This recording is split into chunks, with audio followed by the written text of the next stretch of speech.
The Richest Man in Babylon by George Samuel Clason. Read by Insure. Published in 1926. Our acts can be no wiser than our thoughts. Our thinking can be no wiser than our understanding. This recording is the production of Vice Versa Society for the purpose of research, study, and discussion. The views and opinions expressed in this book belong to the author and may not always reflect those of Vice Versa Society or its affiliates. About the author. George Samuel Clason was born in Louisiana, Missouri on November 7, 1874. He attended the University of Nebraska and served in the United States Army during the Spanish-American War. Beginning a long career in publishing, he founded the Clason Map Company of Denver, Colorado, and published the first road atlas of the United States and Canada. In 1926, he issued the first of a famous series of pamphlets on thrift and financial success, using parables set in ancient Babylon to make each of his points. These were distributed in large quantities by banks and insurance companies, and became familiar to millions, the most famous being The Richest Man in Babylon, the parable from which the present volume takes its title. These Babylonian parables have become a modern inspirational classic. Foreword. Our prosperity as a nation depends upon the personal financial prosperity of each of us as individuals. This book deals with the personal successes of each of us. Success means accomplishments as the result of our own efforts and abilities. Proper preparation is the key to our success. Our acts can be no wiser than our thoughts. Our thinking can be no wiser than our understanding.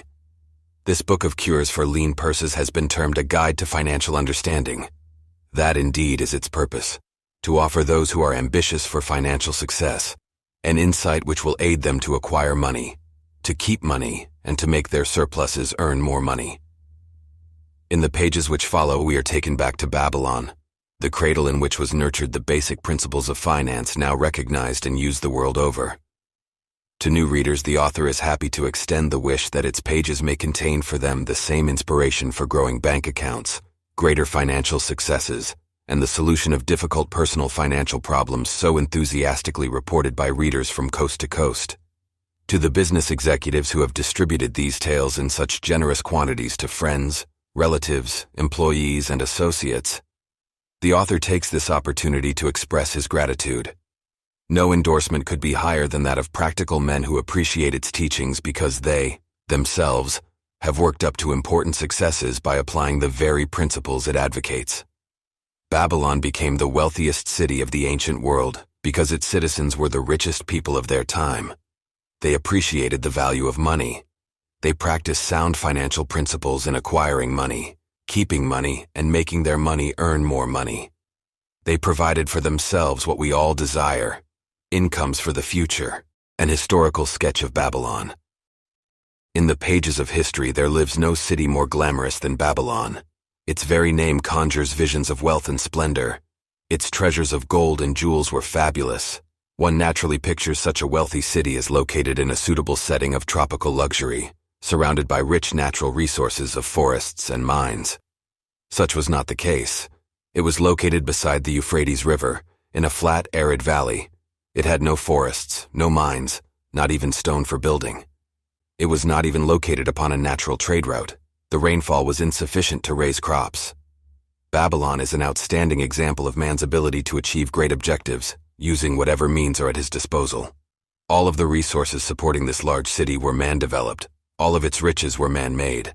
Babylon possessed just two natural resources, a fertile soil and water in the river. With one of the greatest engineering accomplishments of this or any other day, Babylonian engineers diverted the waters from the river by means of dams and immense irrigation canals. Far out across that arid valley went these canals to pour the life-giving waters over the fertile soil. This ranks among the first engineering feats known to history. Such abundant crops as were the reward of this irrigation system the world had never seen before. Fortunately, during its long existence, Babylon was ruled by successive lines of kings to whom conquest and plunder were but incidental. While it engaged in many wars, most of these were local or defensive against ambitious conquerors from other countries who coveted the fabulous treasures of Babylon. The outstanding rulers of Babylon live in history because of their wisdom, enterprise, and justice. Babylon produced no strutting monarchs who sought to conquer the known world that all nations might pay homage to their egotism. As a city, Babylon exists no more. When those energizing human forces that built and maintained the city for thousands of years were withdrawn, it soon became a deserted ruin.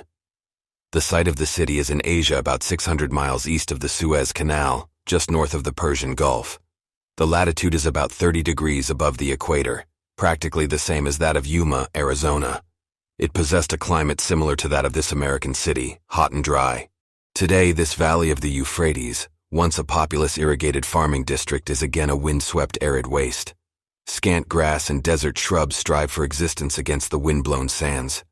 Gone are the fertile fields, the mammoth cities, and the long caravans of rich merchandise. Nomadic bands of Arabs securing a scant living by tending small herds are the only inhabitants. Such it has been since about the beginning of the Christian era. Dotting this valley are earthen hills. For centuries they were considered by travelers to be nothing else. The attention of archaeologists were finally attracted to them because of broken pieces of pottery and brick washed down by the occasional rainstorms. Expeditions financed by European and American museums were sent here to excavate and see what could be found. Picks and shovels soon proved these hills to be ancient cities. City graves, they might well be called. Babylon was one of these. Over it for something like 20 centuries, the winds had scattered the desert dust. Built originally of brick, all exposed walls had disintegrated and gone back to earth once more. Such is Babylon, the wealthy city today. A heap of dirt, so long abandoned that no living person even knew its name until it was discovered by carefully removing the refuse of centuries from the streets and the fallen wreckage of its noble temples and palaces. Many scientists consider the civilization of Babylon and other cities in this valley to be the oldest of which there is a definite record.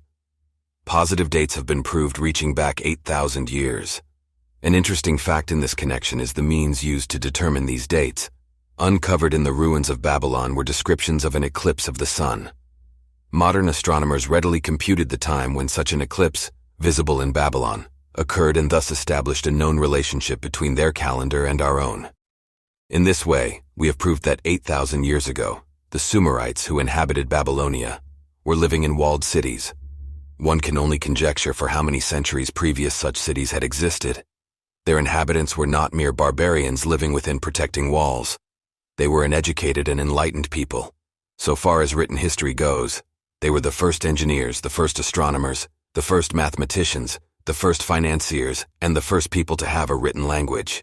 Mention has already been made of the irrigation systems which transformed the arid valley into an agricultural paradise.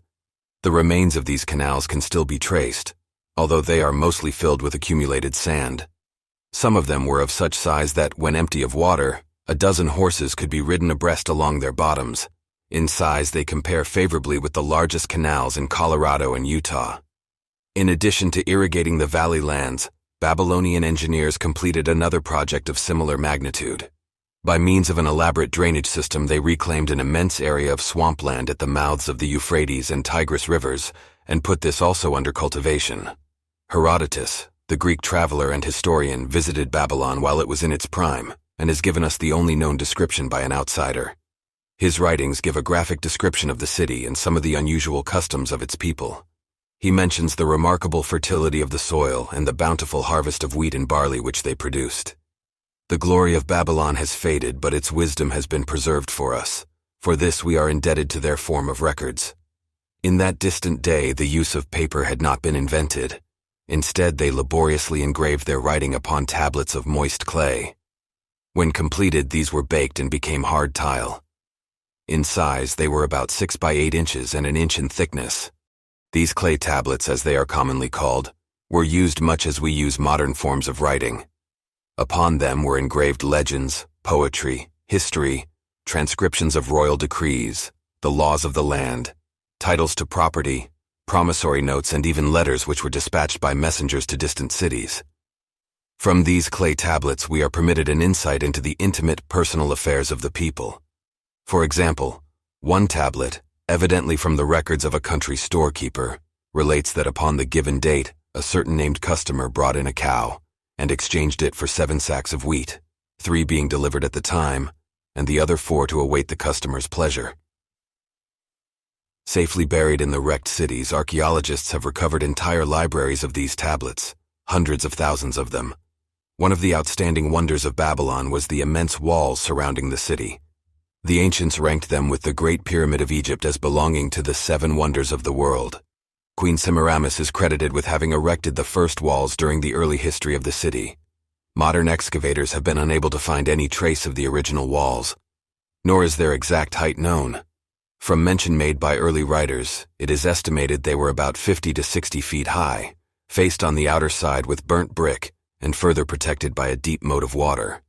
The later and more famous walls were started about 600 years before the time of Christ by King Nabopolassar.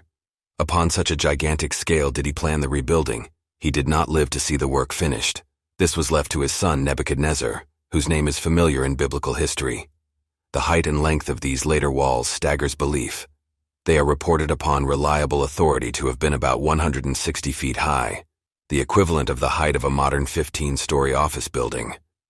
The total length is estimated as between 9 and 11 miles. So wide was the top that a 6-horse chariot could be driven around them. Of this tremendous structure, little now remains except portions of the foundations and the moat. In addition to the ravages of the elements, the Arabs completed the destruction by quarrying the brick for building purposes elsewhere. Against the walls of Babylon marched in turn the victorious armies of almost every conqueror of that age of wars of conquest. A host of kings laid siege to Babylon, but always in vain. Invading armies of that day were not to be considered lightly. Historians speak of such units as 10,000 horsemen, 25,000 chariots, 1,200 regiments of foot soldiers with 1,000 men to the regiment. Often 2 or 3 years of preparation would be required to assemble war materials and depots of food along the proposed line of march. The city of Babylon was organized much like a modern city. There were streets and shops. Peddlers offered their wares through residential districts. Priests officiated in magnificent temples.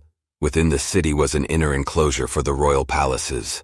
The walls about this were said to have been higher than those about the city. The Babylonians were skilled in the arts. These included sculpture, painting, weaving, goldworking, and the manufacture of metal weapons and agricultural implements. Their jewelers created most artistic jewelry. Many samples have been recovered from the graves of its wealthy citizens and are now on exhibition in the leading museums of the world.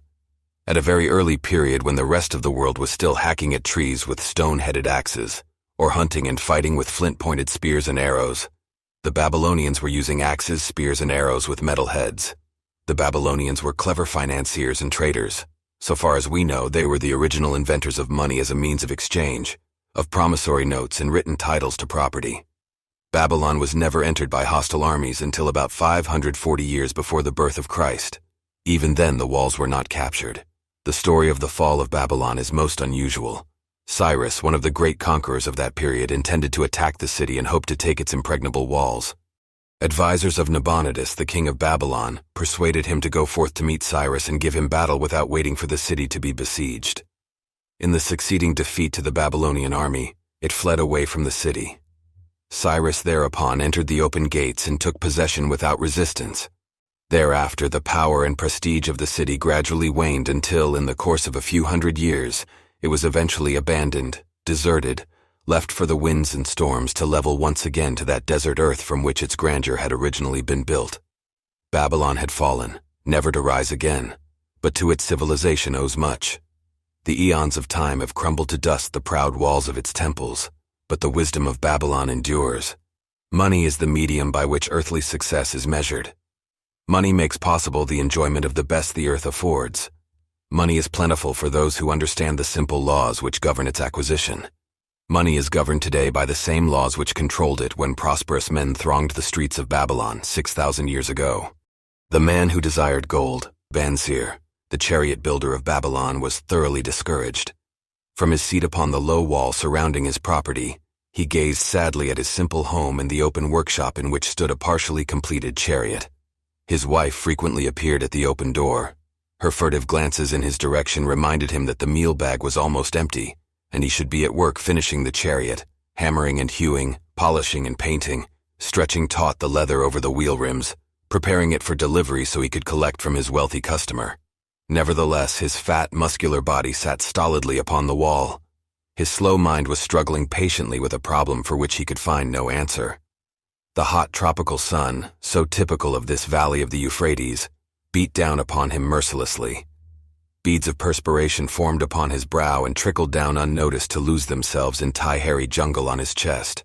Beyond his home towered the high terraced wall surrounding the king's palace. Nearby, cleaving the blue heavens, was the painted tower of the Temple of Bel. In the shadow of such grandeur was his simple home and many others far less neat and well cared for. Babylon was like this, a mixture of grandeur and squalor, of dazzling wealth and direst poverty, crowded together without plan or system within the protecting walls of the city. Behind him, had he cared to turn and look, the noisy chariots of the rich jostled and crowded aside the sandaled tradesmen as well as the barefooted beggars. Even the rich were forced to turn into the gutters to clear the way for the long lines of slave water carriers on the king's business, each bearing a heavy goatskin of water to be poured upon the hanging gardens. Bansir was too engrossed in his own problem to hear or heed the confused hubbub of the busy city. It was the unexpected twanging of the strings from a familiar lyre that aroused him from his reverie.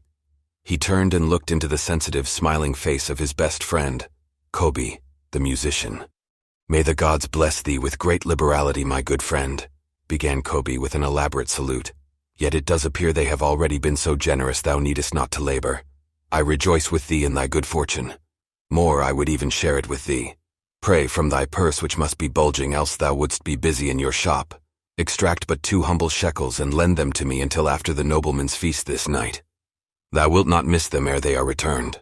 "If I did have 2 shekels," Bansir responded gloomily, "to no one could I lend them, not even to you, my best of friends, for they would be my fortune, my entire fortune. No one lends his entire fortune, not even to his best friend." "What?" exclaimed Kobe with genuine surprise. "Thou hast not 1 shekel in thy purse, yet sit like a statue upon a wall. Why not complete that chariot? How else canst thou provide for thy noble appetite? 'Tis not like thee, my friend. Where is thy endless energy? Doth something distress thee? Have the gods brought to thee troubles?" "A torment from the gods it must be," Bansir agreed. "It began with a dream, a senseless dream, in which I thought I was a man of means. From my belt hung a handsome purse heavy with coins. There were shekels which I cast with careless freedom to the beggars. There were pieces of silver with which I did buy finery for my wife and whatever I did desire for myself. There were pieces of gold which made me feel assured of the future and unafraid to spend the silver. A glorious feeling of contentment was within me. You would not have known me for thy hard-working friend, nor wouldst have known my wife, so free from wrinkles was her face and shining with happiness. She was again the smiling maiden of our early married days."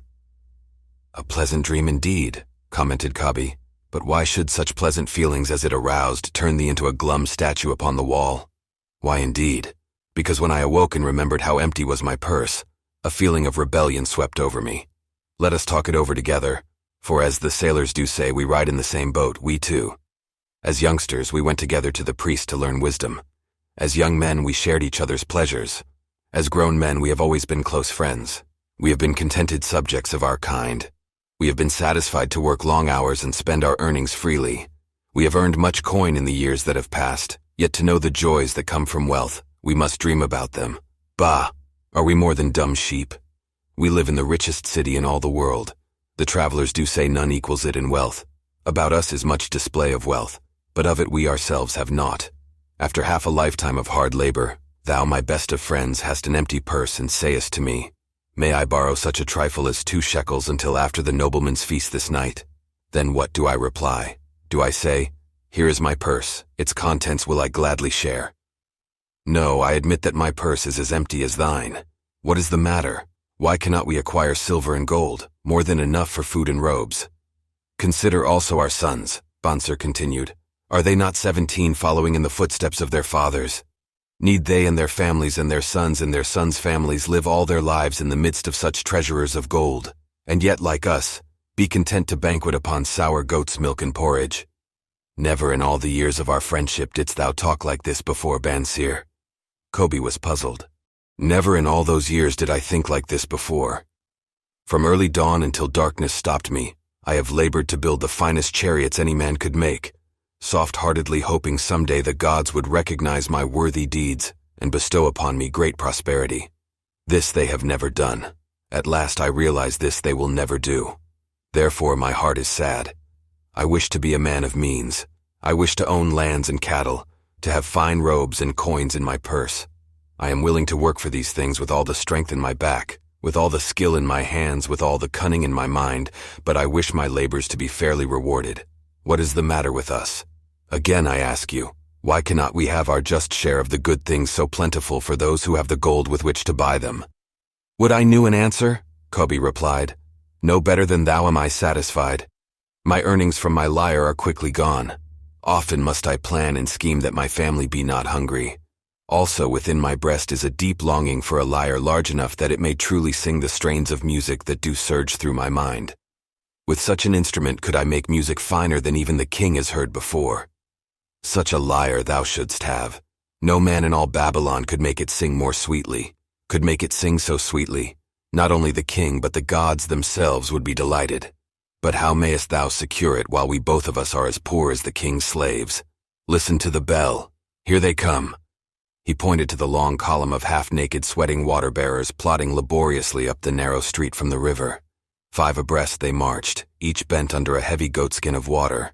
A fine figure of a man, he who doth lead them. Kobe indicated the wearer of the bell who marched in front without a load.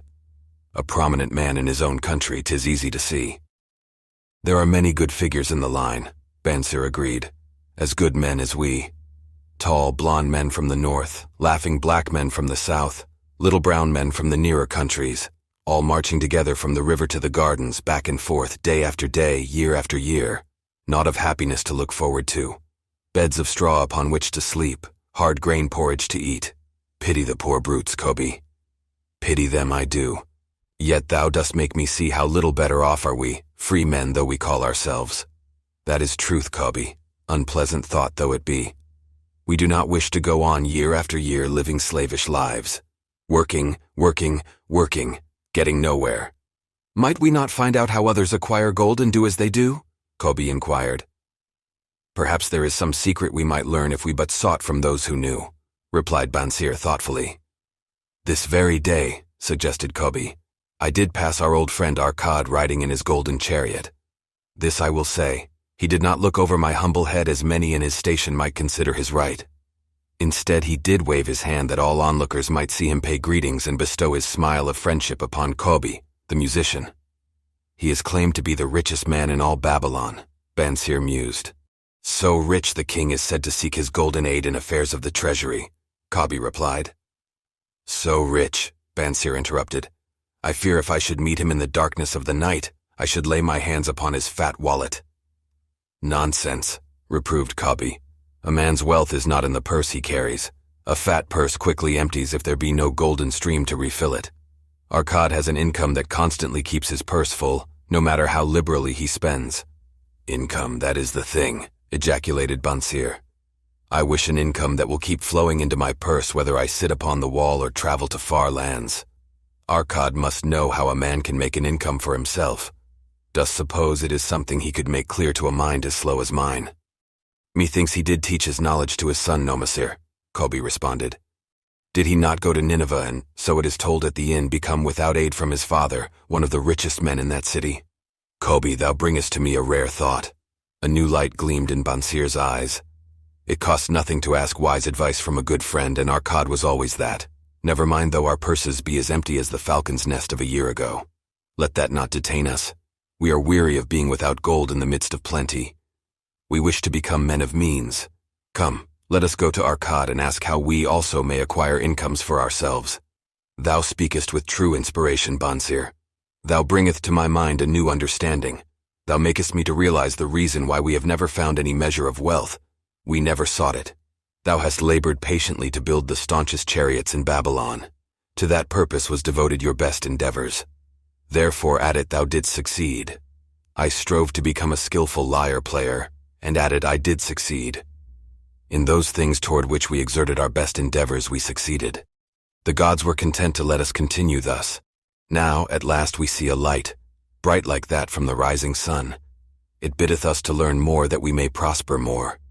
With a new understanding we shall find honorable ways to accomplish our desires. Let us go to Arkad this very day, Bansir urged. Also, let us ask other friends of our boyhood days, who have fared no better than ourselves, to join us that they too may share in his wisdom. Thou wert ever thus thoughtful of thy friends, Bansir. Therefore hast thou many friends. It shall be as thou sayest. We go this day and take them with us. The Richest Man in Babylon. In old Babylon there once lived a certain very rich man named Arcad. Far and wide he was famed for his great wealth. Also was befamed for his liberality. He was generous in his charities. He was generous with his family. He was liberal in his own expenses. But nevertheless each year his wealth increased more rapidly than he spent it. And there were certain friends of younger days who came to him and said, "You, Arcad, are more fortunate than we. You have become the richest man in all Babylon while we struggle for existence. You can wear the finest garments and you can enjoy the rarest foods, while we must be content if we can clothe our families in raiment that is presentable and feed them as best we can. Yet once we were equal. We studied under the same master, we played in the same games, and in neither the studies nor the games did you outshine us, and in the years since you have been no more an honorable citizen than we. Nor have you worked harder or more faithfully insofar as we can judge. Why then should a fickle fate single you out to enjoy all the good things of life and ignore us who are equally deserving?" Thereupon Arcad remonstrated with them, saying, "If you have not acquired more than a bare existence in the years since we were youths, it is because you either have failed to learn the laws that govern the building of wealth, or else you do not observe them. Fickle fate is a vicious goddess who brings no permanent good to anyone. On the contrary, she brings ruin to almost every man upon whom she showers unearned gold. She makes wanton spenders, who soon dissipate all they receive and are left beset by overwhelming appetites and desires they have not the ability to gratify. Yet others whom she favors become misers and hoard their wealth, fearing to spend what they have, knowing they do not possess the ability to replace it. They further are beset by fear of robbers and doom themselves to lives of emptiness and secret misery. Others there probably are, who can take unearned gold and add to it and continue to be happy and contented citizens. But so few are they, I know of them but by hearsay. Think you of the men who have inherited sudden wealth, and see if these things are not so." His friends admitted that of the men they knew who had inherited wealth these words were true, and they besought him to explain to them how he had become possessed of so much prosperity. So he continued, "In my youth I looked about me and saw all the good things there were to bring happiness and contentment, and I realized that wealth increased the potency of all these. Wealth is a power. With wealth many things are possible. One may ornament the home with the richest of furnishings. One may sail the distant seas. One may feast on the delicacies of far lands. One may buy the ornaments of the gold worker and the stone polisher. One may even build mighty temples for the gods. One may do all these things and many others in which there is delight for the senses and gratification for the soul. And when I realized all this, I decided to myself that I would claim my share of the good things of life. I would not be one of those who stand afar off, enviously watching others enjoy. I would not be content to clothe myself in the cheapest raiment that looked respectable. I would not be satisfied with the lot of a poor man. On the contrary, I would make myself a guest at this banquet of good things. Being, as you know, the son of a humble merchant, one of a large family with no hope of an inheritance, and not being endowed, as you have so frankly said, with superior powers or wisdom, I decided that if I was to achieve what I desired, time and study would be required. As for time, all men have it in abundance. You, each of you, have let slip by sufficient time to have made yourselves wealthy. Yet you admit, you have nothing to show except your good families of which you can be justly proud. As for study, did not our wise teacher teach us that learning was of two kinds? The one kind being the things we learned and knew, and the other being the training that taught us how to find out what we did not know? Therefore did I decide to find out how one might accumulate wealth, and when I had found out, to make this my task and do it well. For is it not wise that we should enjoy while we dwell in the brightness of the sunshine? For sorrows enough shall descend upon us when we depart for the darkness of the world of spirit. I found employment as a scribe in the hall of records, and long hours each day I labored upon the clay tablets. Week after week and month after month I labored, yet for my 24 earnings I had naught to show. Food and clothing and penance to the gods, and other things of which I could remember not what, absorbed all my earnings. But my determination did not leave me. And one day Algamish, the moneylender, came to the house of the city master and ordered a copy of the 9th law, and he said to me, I must have this in 2 days, and if the task is done by that time, 2 coppers will I give to thee. So I labored hard, but the law was long, and when Algamish returned the task was unfinished. He was angry, and had I been his slave he would have beaten me. But knowing the city master would not permit him to injure me, I was unafraid, so I said to him, Algamish, you are a very rich man. Tell me how I may also become rich, and all night I will carve upon the clay, and when the sun rises it shall be completed." He smiled at me and replied, "You are a forward knave, but we will call it a bargain." All that night I carved, though my back pained and the smell of the wick made my head ache until my eyes could hardly see. But when he returned at sunup, the tablets were complete. "Now," I said, "tell me what you promised." "You have fulfilled your part of our bargain, my son," he said to me kindly, "and I am ready to fulfill mine. I will tell you these things you wish to know because I am becoming an old man, and an old tongue loves to wag. And when youth comes to age for advice, he receives the wisdom of years. But too often does youth think that age knows only the wisdom of days that are gone, and therefore profits not. But remember this, the sun that shines today is the sun that shone when thy father was born, and will still be shining when thy last grandchild shall pass into the darkness. The thoughts of youth," he continued, "are bright lights that shine forth like the meteors that oft make brilliant the sky. But the wisdom of age is like the fixed stars that shine so unchanged that the sailor may depend upon them to steer his course. Mark you well my words, for if you do not, you will fail to grasp the truth that I will tell you, and you will think that your night's work has been in vain." Then he looked at me shrewdly from under his shaggy brows and said in a low, forceful tone, "I found the road to wealth when I decided that a part of all I earned was mine to keep, and so will you." Then he continued to look at me with a glance that I could feel pierce me but said no more. "Is that all?" I asked. "That was sufficient to change the heart of a sheepherder into the heart of a moneylender," he replied. "But all I earn is mine to keep, is it not?" I demanded. "Far from it," he replied. "Do you not pay the garment maker? Do you not pay the sandal maker? Do you not pay for the things you eat? Can you live in Babylon without spending? What have you to show for your earnings of the past month? What for the past year? Fool, you pay to everyone but yourself. Dullard, you labor for others. As well be a slave and work for what your master gives you to eat and wear. If you did keep for yourself 1/10 of all you earn, how much would you have in 10 years? My knowledge of the numbers did not forsake me, and I answered, "As much as I earn in 1 year." "You speak but half the truth," he retorted. "Every gold piece you save is a slave to work for you.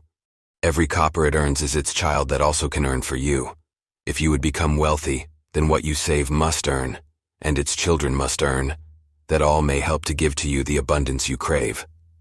You think I cheat you for your long night's work," he continued, "but I am paying you 1,000 times over if you have the intelligence to grasp the truth I offer you. A part of all you earn is yours to keep. It should be not less than 1/10 no matter how little you earn. It can be as much more as you can afford. Pay yourself first. Do not buy from the clothes maker and the sandal maker more than you can pay out of the rest and still have enough for food and charity and penance to the gods. Wealth like a tree grows from a tiny seed. The first copper you save is the seed from which your tree of wealth shall grow. The sooner you plant that seed, the sooner shall the tree grow. And the more faithfully you nourish and water that tree with consistent savings, the sooner may you bask in contentment beneath its shade." So saying, he took his tablets and went away. I thought much about what he had said to me, and it seemed reasonable. So I decided that I would try it. Each time I was paid, I took one from each 10 pieces of copper and hid it away. And strange as it may seem, I was no shorter of funds than before. I noticed little difference as I managed to get along without it, but often I was tempted, as my hoard began to grow, to spend it for some of the good things the merchants displayed, brought by camels and ships from the land of the Phoenicians, but I wisely refrained. A 12th month after Algamish had gone, he again returned and said to me, "Son, have you paid to yourself not less than 1/10 of all you have earned for the past year?" I answered proudly, "Yes, master, I have." "That is good," he answered, beaming upon me. "And what have you done with it?" "I have given it to Asmer, the brickmaker, who told me he was traveling over the far seas and in Tyre he would buy for me the rare jewels of the Phoenicians. When he returns, we shall sell these at high prices and divide the earnings." "Every fool must learn," he growled. "But why trust the knowledge of a brickmaker about jewels? Would you go to the breadmaker to inquire about the stars? No. By my tunic, you would go to the astrologer if you had power to think. Your savings are gone, youth. You have jerked your wealth tree up by the roots, but plant another. Try again. And next time, if you would have advice about jewels, go to the jewel merchant. If you would know the truth about sheep, go to the herdsman. Advice is one thing that is freely given away, but watch that you take only what is worth having. He who takes advice about his savings from one who is inexperienced in such matters shall pay with his savings for proving the falsity of their opinions. Saying this, he went away, and it was as he said. For the Phoenicians are scoundrels and sold to Asmor worthless bits of glass that looked like gems. But as Algamish had bid me, I again saved each 10th copper, for I now had formed the habit and it was no longer difficult. Again, 12 months later, Algamish came to the room of the scribes and addressed me. What progress have you made since last I saw you? I have paid myself faithfully, I replied, and my savings I have entrusted to Agar the shield maker, to buy bronze, and each 4th month he does pay me the rental. That is good. And what do you do with the rental? I do have a great feast with honey and fine wine and spiced cake. Also I have bought me a scarlet tunic, and some day I shall buy me a young ass upon which to ride. To which Algamish laughed, You do eat the children of your savings. Then how do you expect them to work for you? And how can they have children that will also work for you? First get thee an army of golden slaves, and then many a rich banquet may you enjoy without regret. So saying, he again went away. Nor did I again see him for 2 years, when he once more returned, and his face was full of deep lines and his eyes drooped, for he was becoming a very old man. And he said to me, Arkad, hast thou yet achieved the wealth thou dreamed of? And I answered, Not yet all that I desire, but some I have, and it earns more, and its earnings earn more. And do you still take the advice of brickmakers? About brickmaking they give good advice, I retorted. Arkad, he continued, you have learned your lessons well. You first learned to live upon less than you could earn. Next you learned to seek advice from those who are competent through their own experiences to give it. And lastly you have learned to make gold work for you. You have taught yourself how to acquire money, how to keep it, and how to use it. Therefore you are competent for a responsible position. I am becoming an old man. My sons think only of spending and give no thought to earning. My interests are great and I fear too much for me to look after. If you will go to Nippur and look after my lands there, I shall make you my partner, and you shall share in my estate.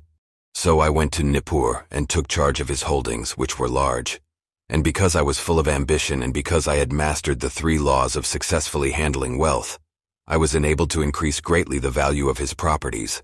So I prospered much, and when the spirit of Algamish departed for the sphere of darkness, I did share in his estate as he had arranged under the law. So spake Arkad, and when he had finished his tale, one of his friends said, You were indeed fortunate that Algamish made of you an heir. Fortunate only in that I had the desire to prosper before I first met him.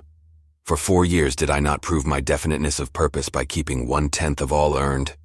Would you call a fisherman lucky who for years so studied the habits of the fish that with each changing wind he could cast his nets about them?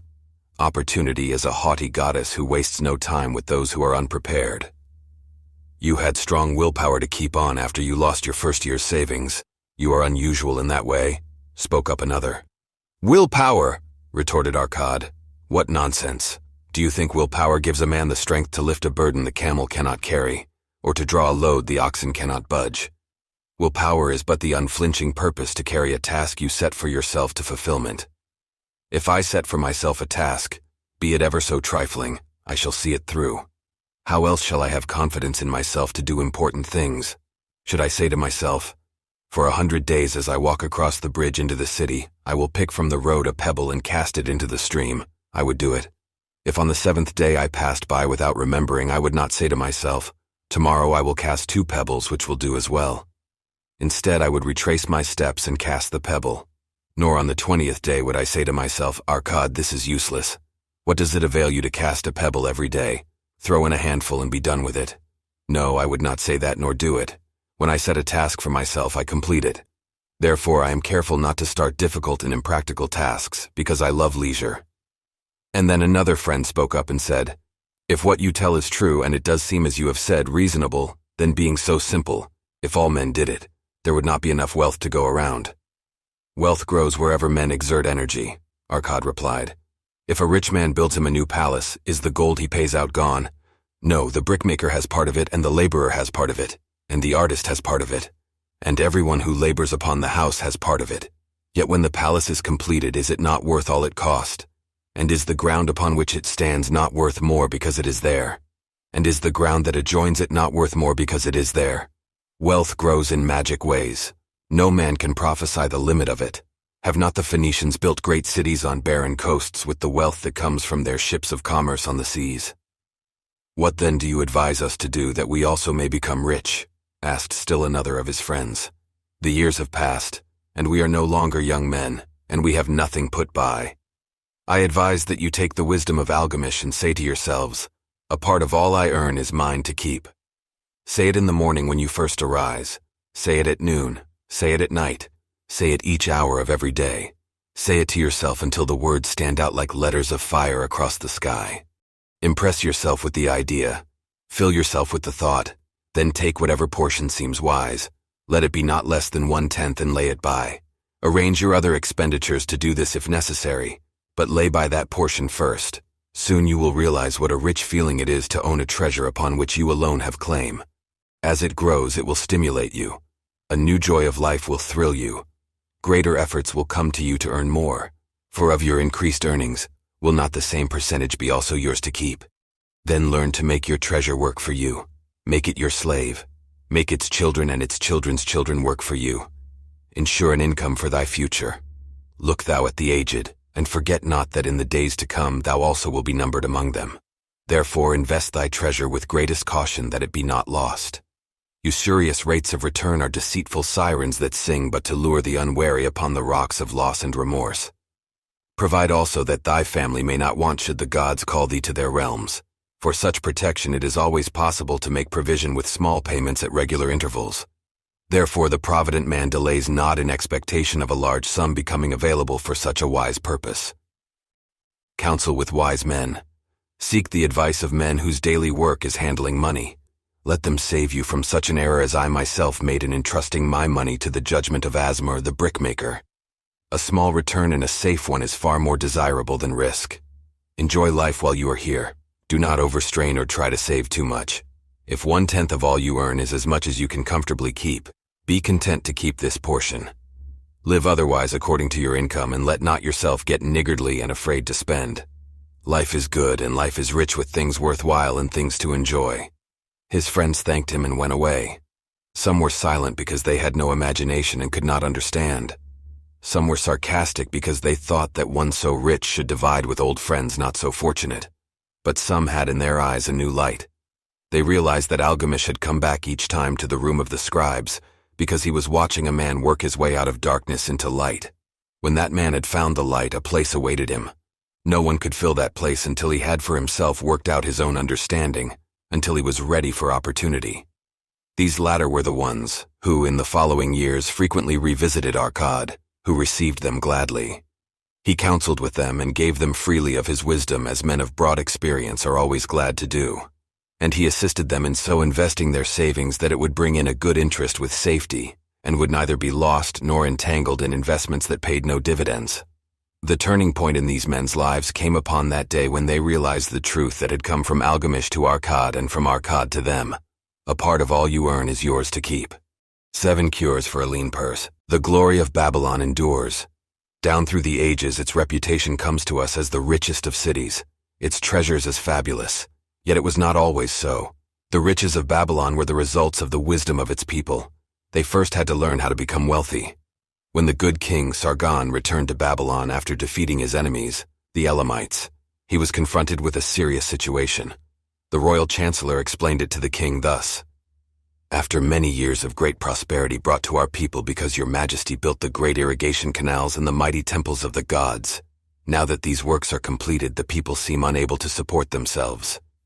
The laborers are without employment, the merchants have few customers, the farmers are unable to sell their produce, the people have not enough gold to buy food." "But where has all the gold gone that we spent for these great improvements?" demanded the king.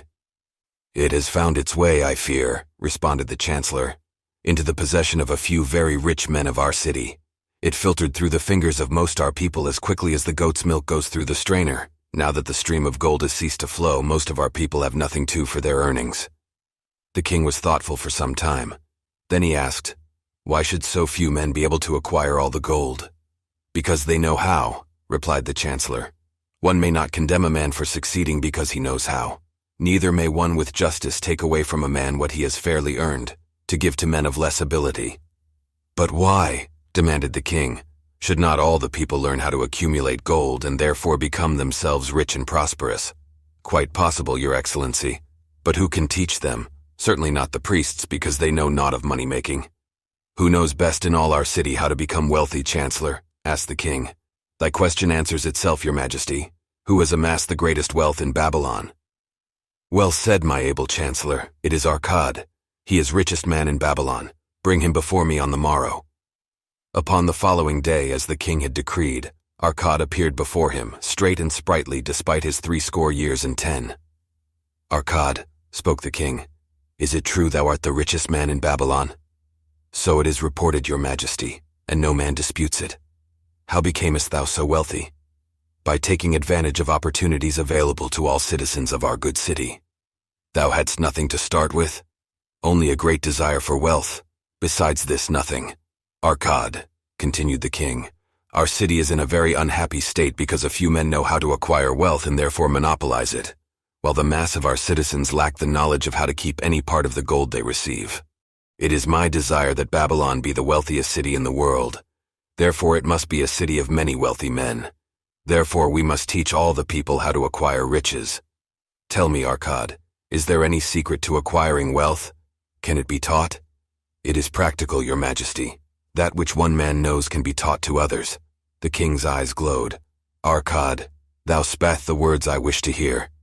Wilt thou lend thyself to this great cause?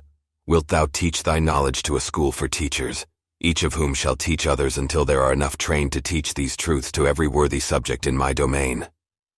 Arcad bowed and said, I am thy humble servant to command. Whatever knowledge I possess will I gladly give for the betterment of my fellowmen and the glory of my king. Let your good chancellor arrange for me a class of 100 men, and I will teach to them those 7 cures which did fatten my purse, than which there was none leaner in all Babylon. A fortnight later, in compliance with the king's command, the chosen 100 assembled in the great hall of the Temple of Learning, seated upon colorful rings in a semicircle.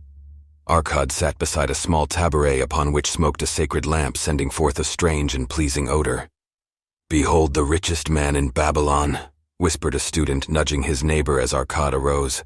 He is but a man even as the rest of us. As a dutiful subject of our great king, Arcad began, I stand before you in his service. Because once I was a poor youth who did greatly desire gold, and because I found knowledge that enabled me to acquire it, he asks that I impart unto you my knowledge. I started my fortune in the humblest way. I had no advantage not enjoyed as fully by you and every citizen in Babylon. The first storehouse of my treasure was a well purse. I loathed its useless emptiness. I desired it be round and full, clinking with the sound of gold. Therefore I sought every remedy for a lean purse. I found 7. To you who are assembled before me, shall I explain the 7 cures for a lean purse which I do recommend to all men who desire much gold. Each day for 7 days will I explain to you one of the 7 remedies. Listen attentively to the knowledge that I will impart. Debate it with me. Discuss it among yourselves. Learn these lessons thoroughly that ye may also plant in your own purse the seed of wealth. First must each of you start wisely to build a fortune of his own. Then wilt thou be competent, and only then to teach these truths to others. I shall teach to you in simple ways how to fatten your purses. This is the first step leading to the temple of wealth, and no man may climb who cannot plant his feet firmly upon the first step. We shall now consider the first cure. The first cure. Start thy purse to fattening. Arcad addressed a thoughtful man in the second row. My good friend, at what craft workest thou? I, replied the man, am a scribe and carve records upon the clay tablets. Even at such labor did I myself earn my first coppers. Therefore thou hast the same opportunity to build a fortune. He spoke to a florid-faced man, farther back. Pray tell also, what dost thou to earn thy bread? I, responded this man, am a meat butcher. I do buy the goats the farmers raise and kill them and sell the meat to the housewives and the hides to the sandal makers. Because thou dost also labor and earn, thou hast every advantage to succeed that I did possess. In this way did Arcad proceed to find out how each man labored to earn his living. When he had done questioning them, he said, Now, my students, ye can see that there are many trades and labors at which men may earn coins. Each of the ways of earning is a stream of gold from which the worker doth divert by his labors a portion to his own purse. Therefore into the purse of each of you flows a stream of coins, large or small according to his ability. Is it not so?" Thereupon they agreed that it was so. "Then," continued Arcad, "if each of you desireth to build for himself a fortune, is it not wise to start by utilizing that source of wealth which he already has established?" To this they agreed. Then Arcad turned to a humble man who had declared himself an egg merchant. "If thou select one of thy baskets and put into it each morning 10 eggs and take out from it each evening 9 eggs, what will eventually happen? It will become in time overflowing. Why? Because each day I put in 1 more egg than I take out." Arcad turned to the class with a smile. "Does any man here have a lean purse?" First they looked amused, then they laughed. Lastly they waved their purses in jest. "All right," he continued.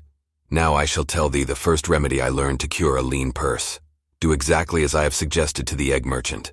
For every 10 coins thou placest within thy purse, take out for use but 9.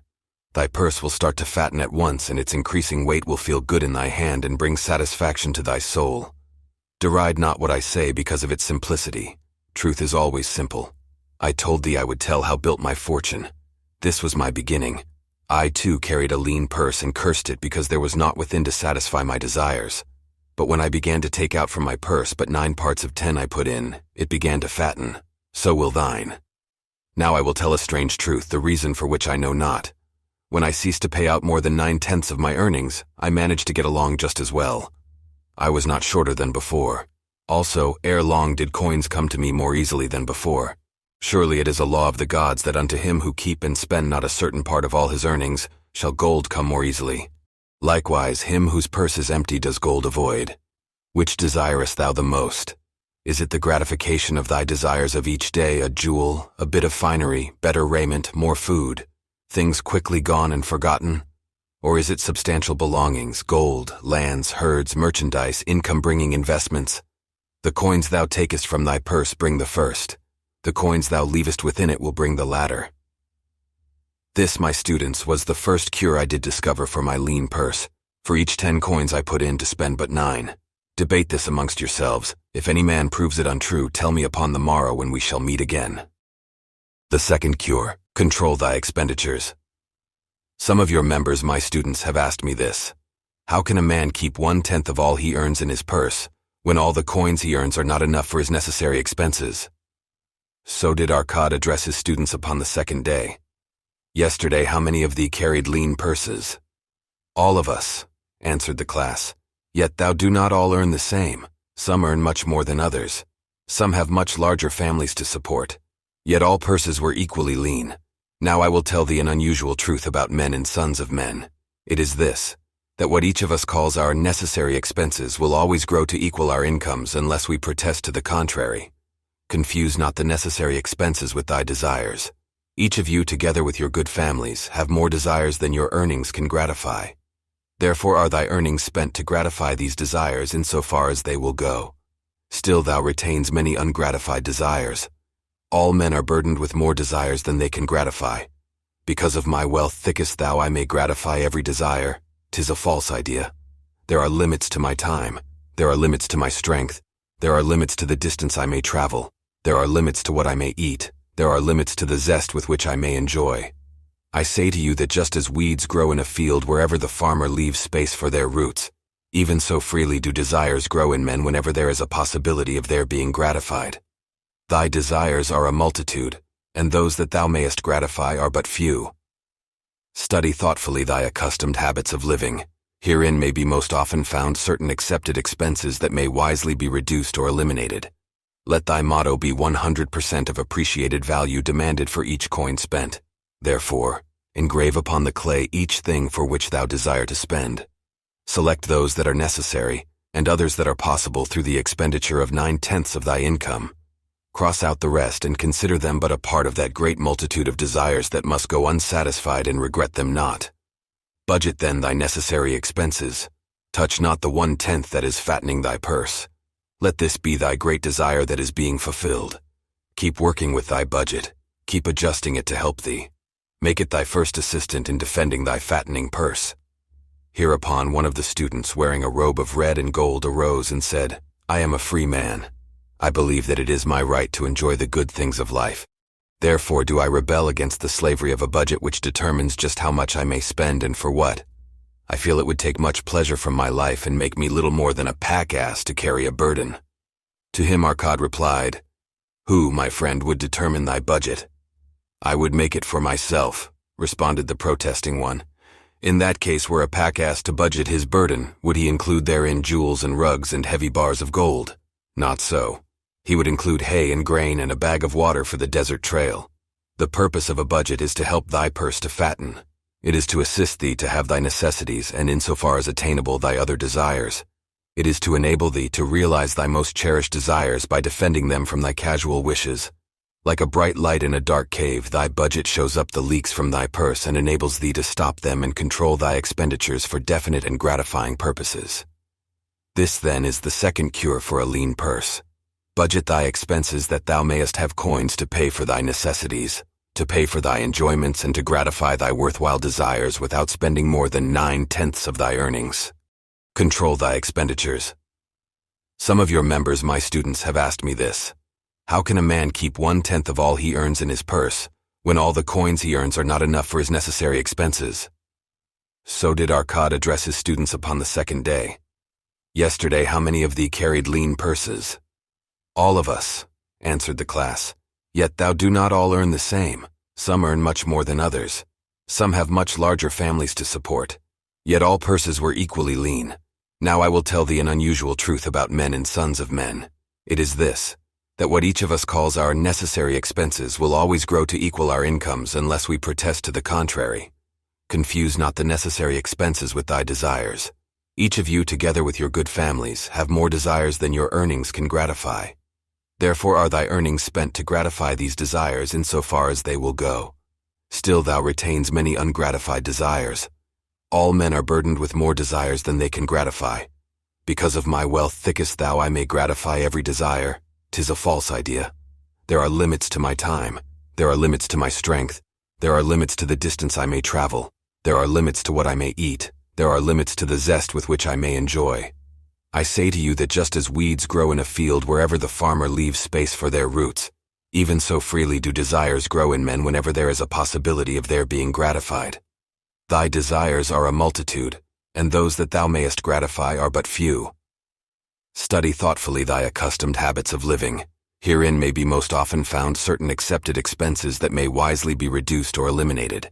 Let thy motto be 100% of appreciated value demanded for each coin spent. Therefore, engrave upon the clay each thing for which thou desire to spend. Select those that are necessary, and others that are possible through the expenditure of 9/10 of thy income. Cross out the rest and consider them but a part of that great multitude of desires that must go unsatisfied, and regret them not. Budget then thy necessary expenses. Touch not the 1/10 that is fattening thy purse. Let this be thy great desire that is being fulfilled. Keep working with thy budget. Keep adjusting it to help thee. Make it thy first assistant in defending thy fattening purse. Hereupon one of the students, wearing a robe of red and gold, arose and said, I am a free man. I believe that it is my right to enjoy the good things of life. Therefore do I rebel against the slavery of a budget which determines just how much I may spend and for what. I feel it would take much pleasure from my life and make me little more than a pack-ass to carry a burden. To him Arkad replied, Who, my friend, would determine thy budget? I would make it for myself, responded the protesting one. In that case, were a pack-ass to budget his burden, would he include therein jewels and rugs and heavy bars of gold? Not so. He would include hay and grain and a bag of water for the desert trail. The purpose of a budget is to help thy purse to fatten. It is to assist thee to have thy necessities, and insofar as attainable thy other desires. It is to enable thee to realize thy most cherished desires by defending them from thy casual wishes. Like a bright light in a dark cave, thy budget shows up the leaks from thy purse and enables thee to stop them and control thy expenditures for definite and gratifying purposes. This, then, is the second cure for a lean purse. Budget thy expenses that thou mayest have coins to pay for thy necessities, to pay for thy enjoyments, and to gratify thy worthwhile desires without spending more than 9/10 of thy earnings. The third cure, make thy gold multiply. Behold, thy lean purse is fattening. Thou hast disciplined thyself to leave therein 1/10 of all thou earnest. Thou hast controlled thy expenditures to protect thy growing treasure. Next, we will consider means to put thy treasure to labor and to increase. Gold in a purse is gratifying to own and satisfieth a miserly soul, but earns nothing. The gold we may retain from our earnings is but the start. The earnings it will make shall build our fortunes. So spoke Arcad upon the third day to his class. How therefore may we put our gold to work? My first investment was unfortunate, for I lost all. Its tale I will relate later. My first profitable investment was a loan I made to a man named Agar, a shield maker. Once each year did he buy large shipments of bronze brought from across the sea to use in his trade. Lacking sufficient capital to pay the merchants, he would borrow from those who had extra coins. He was an honorable man. His borrowing he would repay, together with a liberal rental as he sold his shields. Each time I loaned to him, I loaned back also the rental he had paid to me. Therefore, not only did my capital increase, but its earnings likewise increased. Most gratifying was it to have these sums returned to my purse. I tell you, my students, a man's wealth is not in the coins he carries in his purse. It is the income he buildeth, the golden stream that continually floweth into his purse and keepeth it always bulging. That is what every man desireth. That is what thou, each one of thee, desireth, an income that continueth to come whether thou work or travel. Great income I have acquired, so great that I am called a very rich man. My loans to Agar were my first training in profitable investment. Gaining wisdom from this experience, I extended my loans and investments as my capital increased. From a few sources at first, from many sources later, flowed into my purse a golden stream of wealth available for such wise uses as I should decide. Behold, from my humble earnings I had begotten a horde of golden slaves, each laboring and earning more gold. As they labored for me, so their children also labored, and their children's children, until great was the income from their combined efforts. Gold increaseth rapidly when making reasonable earnings, as thou wilt see from the following. A farmer, when his first son was born, took 10 pieces of silver to a moneylender and asked him to keep it on rental for his son until he became 20 years of age. This the moneylender did, and agreed the rental should be 1/4 of its value each 4 years. The farmer asked, because this sum he had set aside as belonging to his son, that the rental be added to the principal. When the boy had reached the age of 20 years, the farmer again went to the moneylender to inquire about the silver. The moneylender explained that because this sum had been increased by compound interest, the original 10 pieces of silver had now grown to 30 1/2 pieces. The farmer was well pleased, and because the son did not need the coins, he left them with the moneylender. When the son became 50 years of age, the father meantime having passed to the other world, the moneylender paid the son in settlement 167 pieces of silver. Thus in 50 years had the investment multiplied itself at rental almost 17 times. This, then, is the third cure for a lean purse, to put each coin to laboring that it may reproduce its kind even as the flocks of the field, and help bring to the income a stream of wealth that shall flow constantly into thy purse. The fourth cure. Guard thy treasures from loss. Misfortune loves a shining mark. Gold in a man's purse must be guarded with firmness, else it be lost. Thus it is wise that we must first secure small amounts and learn to protect them before the gods entrust us with larger. So spoke Arcad upon the fourth day to his class. Every owner of gold is tempted by opportunities whereby it would seem that he could make large sums by its investment in most plausible projects. Often friends and relatives are eagerly entering such investment and urge him to follow. The first sound principle of investment is security for thy principal. Is it wise to be intrigued by larger earnings when thy principal may be lost? I say not. The penalty of risk is probable loss. Study carefully before parting with thy treasure, each assurance that it may be safely reclaimed. Be not misled by thine own romantic desires to make wealth rapidly.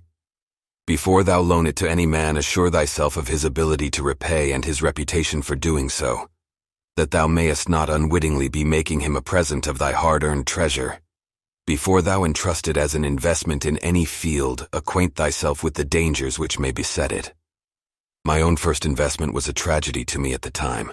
The guarded savings of a year I did entrust to a brickmaker named Osmor, who was traveling over the far seas, and in Tyre agreed to buy for me the rare jewels of the Phoenicians. These we would sell upon his return and divide the profits. The Phoenicians were scoundrels and sold him bits of glass. My treasure was lost. Today my training would show to me at once the folly of entrusting a brickmaker to buy jewels. Therefore do I advise thee from the wisdom of my experiences. Be not too confident of thine own wisdom in entrusting thy treasures to the possible pitfalls of investments. better by far to consult the wisdom of those experienced in handling money for profit. Such advice is freely given for the asking, and may readily possess a value equal in gold to the sum thou considers investing. In truth, such is its actual value if it save thee from loss. This then is the fourth cure for a lean purse, and of great importance if it prevent thy purse from being emptied once it has become well filled. Guard thy treasure from loss by investing only where thy principal is safe, where it may be reclaimed if desirable, and where thou wilt not fail to collect a fair rental. Consult with wise men. Secure the advice of those experienced in the profitable handling of gold. Let their wisdom protect thy treasure from unsafe investments. The fifth cure, make of thy dwelling a profitable investment. If a man setteth aside 9 parts of his earnings upon which to live and enjoy life, and if any part of this 9 parts he can turn into a profitable investment without detriment to his well-being, then so much faster will his treasures grow. So spake Arcad to his class at their 5th lesson. All too many of our men of Babylon do raise their families in unseemly quarters. They do pay to exacting landlords liberal rentals for rooms where their wives have not a spot to raise the blooms that gladden a woman's heart, and their children have no place to play their games except in the unclean alleys. No man's family can fully enjoy life unless they do have a plot of ground wherein children can play in the clean earth, and where the wife may raise not only blossoms but good rich herbs to feed her family. To a man's heart it brings gladness to eat the figs from his own trees and the grapes of his own vines, to own his own domicile and to have it a place he is proud to care for, putteth confidence in his heart and greater effort behind all his endeavors. Therefore, do I recommend that every man own the roof that sheltereth him and his. Nor is it beyond the ability of any well-intentioned man to own his home. Hath not our great king so widely extended the walls of Babylon that within them much land is now 48 unused, and may be purchased at sums most reasonable? Also I say to you, my students, that the money-lenders gladly consider the desires of men who seek homes and land for their families. Readily may thou borrow to pay the brickmaker and the builder for such commendable purposes, if thou can show a reasonable portion of the necessary sum which thou thyself hath provided for the purpose. Then when the house be built, thou canst pay the moneylender with the same regularity as thou didst pay the landlord. Because each payment will reduce thy indebtedness to the moneylender, a few years will satisfy his loan. Then will thy heart be glad, because thou wilt own in thy own right a valuable property, and thy only cost will be the king's taxes. Also wilt thy good wife go more often to the river to wash thy robes, that each time returning she may bring a goatskin of water to pour upon the growing things. Thus come many blessings to the man who owneth his own house, and greatly will it reduce his cost of living, making available more of his earnings for pleasures and the gratification of his desires. This then is the 5th cure for a lean purse. Own thy own home. The 6th cure, insure a future income. The life of every man proceedeth from his childhood to his old age. This is the path of life, and no man may deviate from it unless the gods call him prematurely to the world beyond. Therefore do I say that it behooves a man to make preparation for a suitable income in the days to come, when he is no longer young, and to make preparations for his family should he be no longer with them to comfort and support them. This lesson shall instruct thee in providing a full purse when time has made thee less able to learn. So Arcad addressed his class upon the 6th day. The man who, because of his understanding of the laws of wealth, acquireth a growing surplus, should give thought to those future days. He should plan certain investments or provision that may endure safely for many years, yet will be available when the time arrives which he has so wisely anticipated. There are diverse ways by which a man may provide with safety for his future. He may provide a hiding place and there bury a secret treasure, yet no matter with what skill it be hidden, it may nevertheless become the loot of thieves. For this reason I recommend not this plan. A man may buy houses or lands for this purpose. If wisely chosen as to their usefulness and value in the future, they are permanent in their value, and their earnings or their sale will provide well for his purpose. A man may loan a small sum to the moneylender and increase it at regular periods. The rental which the moneylender adds to this will largely add to its increase. I do know a sandal maker named Ansan, who explained to me not long ago that each week for 8 years he had deposited with his moneylender 2 pieces of silver. The moneylender had but recently given him an accounting over which he greatly rejoiced. The total of his small deposits, with their rental at the customary rate of 1/4 their value for each 4 years, had now become 1,040 pieces of silver. I did gladly encourage him further by demonstrating to him with my knowledge of the numbers that in 12 years more, If he would keep his regular deposits of but 2 pieces of silver each week, the moneylender would then owe him 4,000 pieces of silver, a worthy competence for the rest of his life. Surely, when such a small payment made with regularity doth produce such profitable results, no man can afford not to insure a treasure for his old age and the protection of his family, no matter how prosperous his business and his investments may be. I would that I might say more about this. In my mind rests a belief that someday wise-thinking men will devise a plan to insure against death whereby many men pay in but a trifling sum regularly, the aggregate making a handsome sum for the family of each member who passeth to the beyond. This do I see as something desirable and which I could highly recommend. But today it is not possible because it must reach beyond the life of any man or any partnership to operate. It must be as stable as the king's throne. Some day do I feel that such a plan shall come to pass and be a great blessing to many men, because even the first small payment will make available a snug fortune for the family of a member should he pass on. But because we live in our own day and not in the days which are to come, must we take advantage of those means and ways of accomplishing our purposes. Therefore do I recommend to all men that they, by wise and well thought out methods, do provide against a lean purse in their mature years. For a lean purse to a man no longer able to earn or to a family without its head is a sore tragedy.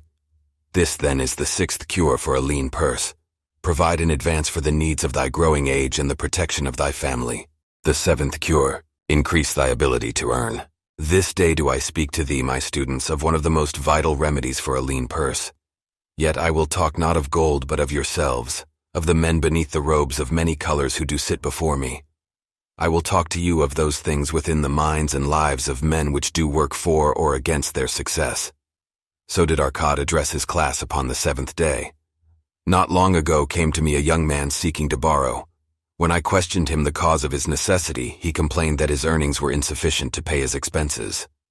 Thereupon I explained to him this being the case, he was a poor customer for the moneylender, as he possessed no surplus earning capacity to repay the loan. What you need, young man, I told him, is to earn more coins. What dost thou to increase thy capacity to earn? All that I can do, he replied. 6 times within 2 moons have I approached my master to request my pay be increased, but without success. No man can go oftener than that. We may smile at his simplicity, yet he did possess one of the vital requirements to increase his earnings.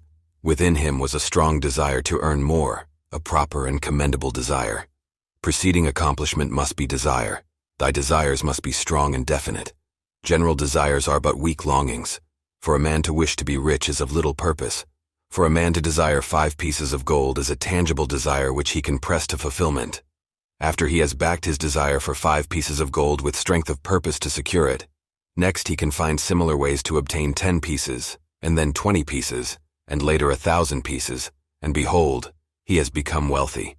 In learning to secure his one definite small desire, he hath trained himself to secure a larger one.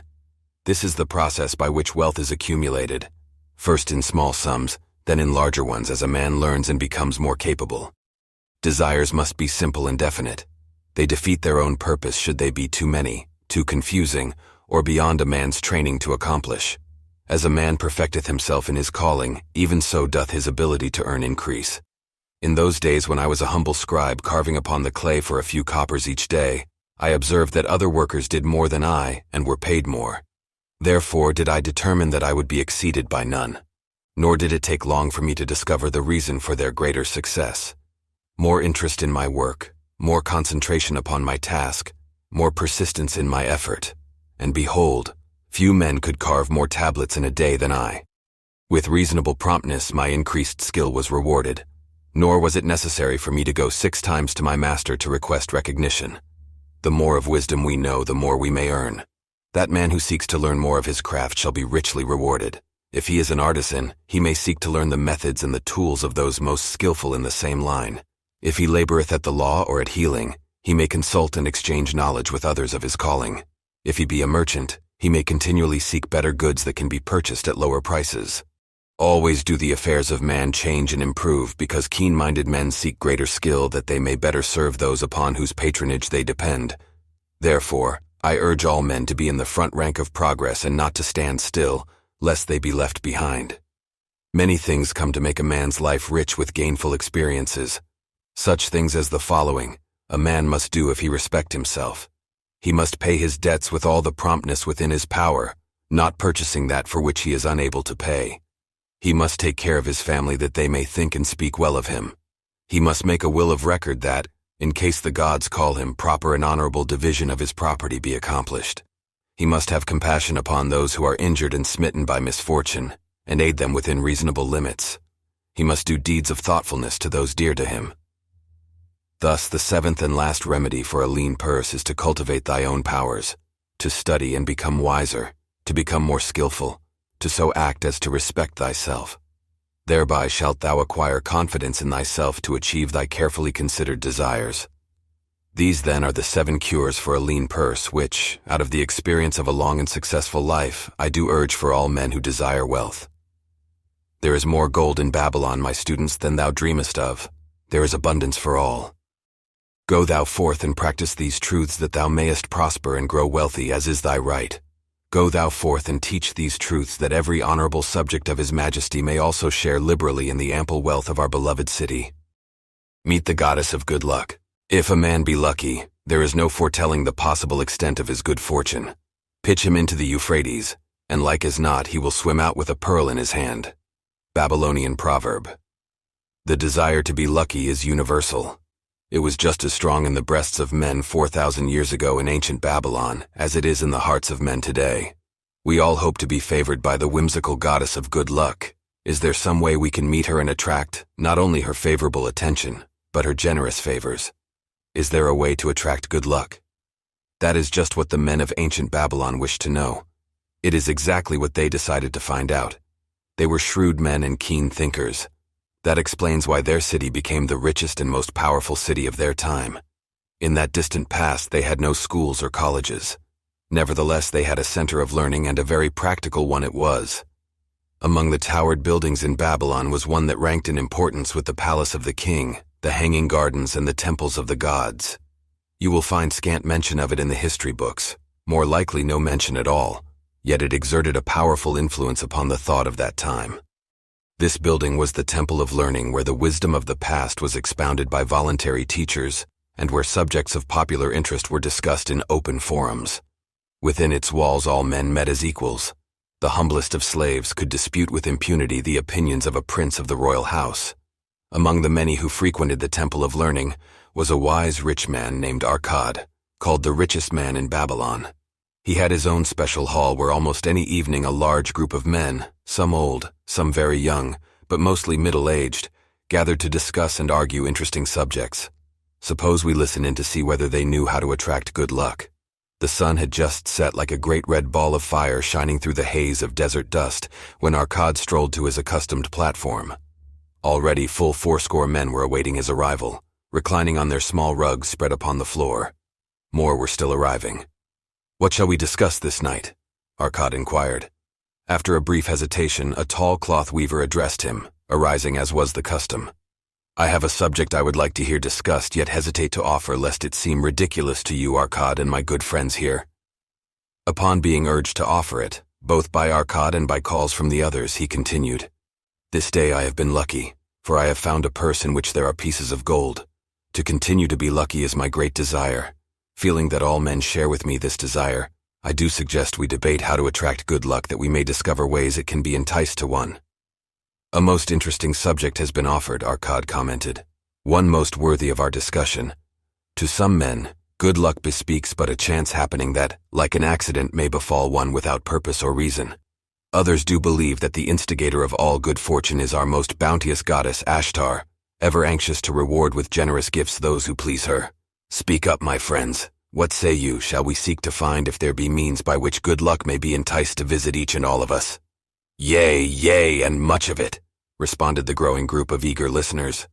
Thereupon Arcad continued, "To start our discussion, let us first hear from those among us who have enjoyed experiences similar to that of the cloth weaver in finding or receiving, without effort upon their part, valuable treasures or jewels." There was a pause in which all looked about expecting someone to reply, but no one did. "What, no one?" Arcad said. "Then rare indeed must be this kind of good luck. Who now will offer a suggestion as to where we shall continue our search?" "That I will do," spoke a well-robed young man, arising. When a man speaketh of luck, is it not natural that his thoughts turn to the gaining tables? Is it not there we find many men courting the favor of the goddess in hope she will bless them with rich winnings? As he resumed his seat, a voice called, "Do not stop. Continue thy story. Tell us, didst thou find favor with the goddess at the gaming tables? Did she turn the cubes with red side up so thou filled thy purse at the dealer's expense? Or did she permit the blue sides to come up so the dealer raked in thy hard-earned pieces of silver?" The young man joined the good-natured laughter, then replied, "I am not averse to admitting she seemed not to know I was even there. But how about the rest of you? Have you found her waiting about such places to roll the cubes in your favor? We are eager to hear as well as to learn." "A wise start," broke in Arcad. "We meet here to consider all sides of each question. To ignore the gaming table would be to overlook an instinct common to most men, the love of taking a chance with a small amount of silver in the hope of winning much gold." "That doth remind me of the races but yesterday," called out another listener. "If the goddess frequents the gaming tables, certainly she does not overlook the races where the gilded chariots and the foaming horses offer far more excitement. Tell us honestly, Arcad, did she whisper to you to place your bet upon those gray horses from Nineveh yesterday?" "I was standing just behind thee, and could scarce believe my ears when I heard thee place thy bet upon the grays. Thou knowest as well as any of us that no team in all Assyria can beat our beloved bays in a fair race.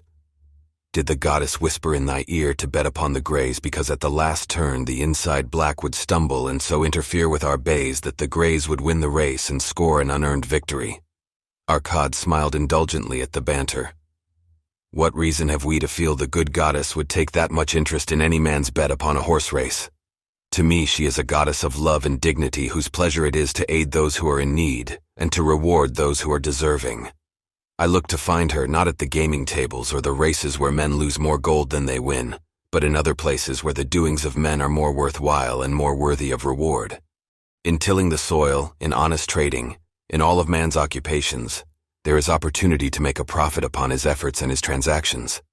Perhaps not all the time will he be rewarded because sometimes his judgment may be faulty, and other times the winds and the weather may defeat his efforts. Yet if he persists, he may usually expect to realize his profit. This is so because the chances of profit are always in his favor. But when a man play the games, the situation is reversed, for the chances of profit are always against him, and always in favor of the gamekeeper. The game is so arranged that it will always favor the keeper. It is his business at which he plans to make a liberal profit for himself from the coins bet by the players. Few players realize how certain are the gamekeeper's profits, and how uncertain are their own chances to win. For example, let us consider wagers placed upon the cube. Each time it is cast, we bet which side will be uppermost. If it be the red side, the game master pays to us 4 times our bet, but if any other of the 5 sides come uppermost, we lose our bet. Thus the figures show that for each cast we have 5 chances to lose, but because the red pays 4 for 1, we have 4 chances to win. In a night's play, the game master can expect to keep for his profit 1/5 of all the coins wagered. Can a man expect to win more than occasionally against odds so arranged that he should lose 1/5 of all his bets? Yet some men do win large sums at times, volunteered one of the listeners. Quite so they do, Arcad continued. Realizing this, the question comes to me whether money secured in such ways brings permanent value to those who are thus lucky. Among my acquaintances are many of the successful men of Babylon, yet among them I am unable to name a single one who started his success from such a source. You who are gathered here tonight know many more of our substantial citizens. To me it would be of much interest to learn how many of our successful citizens can credit the gaming tables with their start to success. Suppose each of you tell of those you know. What say you? After a prolonged silence, a wag ventured, "Wouldst thy inquiry include the gamekeepers?" "If you think of no one else," Arcad responded. "If not one of you can think of anyone else, then how about yourselves? Are there any consistent winners with us who hesitate to advise such a source for their incomes?" His challenge was answered by a series of groans from the rear taken up and spread amid much laughter. "It would seem we are not seeking good luck in such places as the goddess frequents," he continued. "Therefore let us explore other fields. We have not found it in picking up lost wallets. Neither have we found it haunting the gaming tables. As to the races, I must confess to have lost far more coins there than I have ever won. Now suppose we consider our trades and businesses. Is it not natural if we conclude a profitable transaction to consider it not good luck, but a just reward for our efforts? I am inclined to think we may be overlooking the gifts of the goddess. Perhaps she really does assist us when we do not appreciate her generosity. Who can suggest further discussion?" Thereupon an elderly merchant arose, smoothing his genteel white robe. "With thy permission, most honorable Arcad and my friends, I offer a suggestion. If, as you have said, we take credit to our own industry and ability for our business success, why not consider the successes we almost enjoyed but which escaped us, happenings which would have been most profitable? They would have been rare examples of good luck if they had actually happened. Because they were not brought to fulfillment, we cannot consider them as our just rewards. Surely many men here have such experiences to relate." "Here is a wise approach," Arcad approved. "Who among you have had good luck within your grasp only to see it escape?" Many hands were raised, among them that of the merchant. Arcad motioned to him to speak. "As you suggested this approach, we should like to hear first from you." "I will gladly relate a tale," he resumed, "that doth illustrate how closely unto a man good luck may approach, and how blindly he may permit it to escape, much to his loss and later regret. Many years ago, when I was a young man, just married and well started to earning, my father did come one day and urge most strongly that I enter in an investment. The son of one of his good friends had taken notice of a barren tract of land not far beyond the outer walls of our city. It lay high above the canal where no water could reach it. The son of my father's friend devised a plan to purchase this land, build 3 large water wheels that could be operated by oxen, and thereby raise the life-giving waters to the fertile soil. This accomplished, he planned to divide into small tracts and sell to the residents of the city for herb patches. The son of my father's friend did not possess sufficient gold to complete such an undertaking. Like myself, he was a young man earning a fair sum. His father, like mine, was a man of large family and small means. He therefore decided to interest a group of men to enter the enterprise with him. The group was to comprise 12, each of whom must be a money earner and agree to pay 1/10 of his earnings into the enterprise until the land was made ready for sale. All would then share justly in the profits in proportion to their investment. "Thou, my son," bespoke my father unto me, "art now in thy young manhood. It is my deep desire that thou begin the building of a valuable estate for myself, that thou mayest become respected among men. I desire to see thou profit from a knowledge of the thoughtless mistakes of thy father." "This do I most ardently desire, my father," I replied. "Then this do I advise. Do what I should have done at thy age. From thy earnings keep out 1/10 to put into favorable investments. With this 1/10 of thy earnings and what it will also earn, thou canst, before thou art my age, accumulate for thyself a valuable estate. Thy words are words of wisdom, my father. Greatly do I desire riches. Yet there are many uses to which my earnings are called. Therefore do I hesitate to do as thou dost advise. I am young. There is plenty of time. So I thought at thy age, yet behold, many years have passed, and I have not yet made the beginning. We live in a different age, my father. I shall avoid thy mistakes. Opportunity stands before thee, my son. It is offering a chance that may lead to wealth. I beg of thee, do not delay. Go upon the morrow to the son of my friend and bargain with him to pay 10% of thy earnings into this investment. Go promptly upon the morrow. Opportunity waits for no man.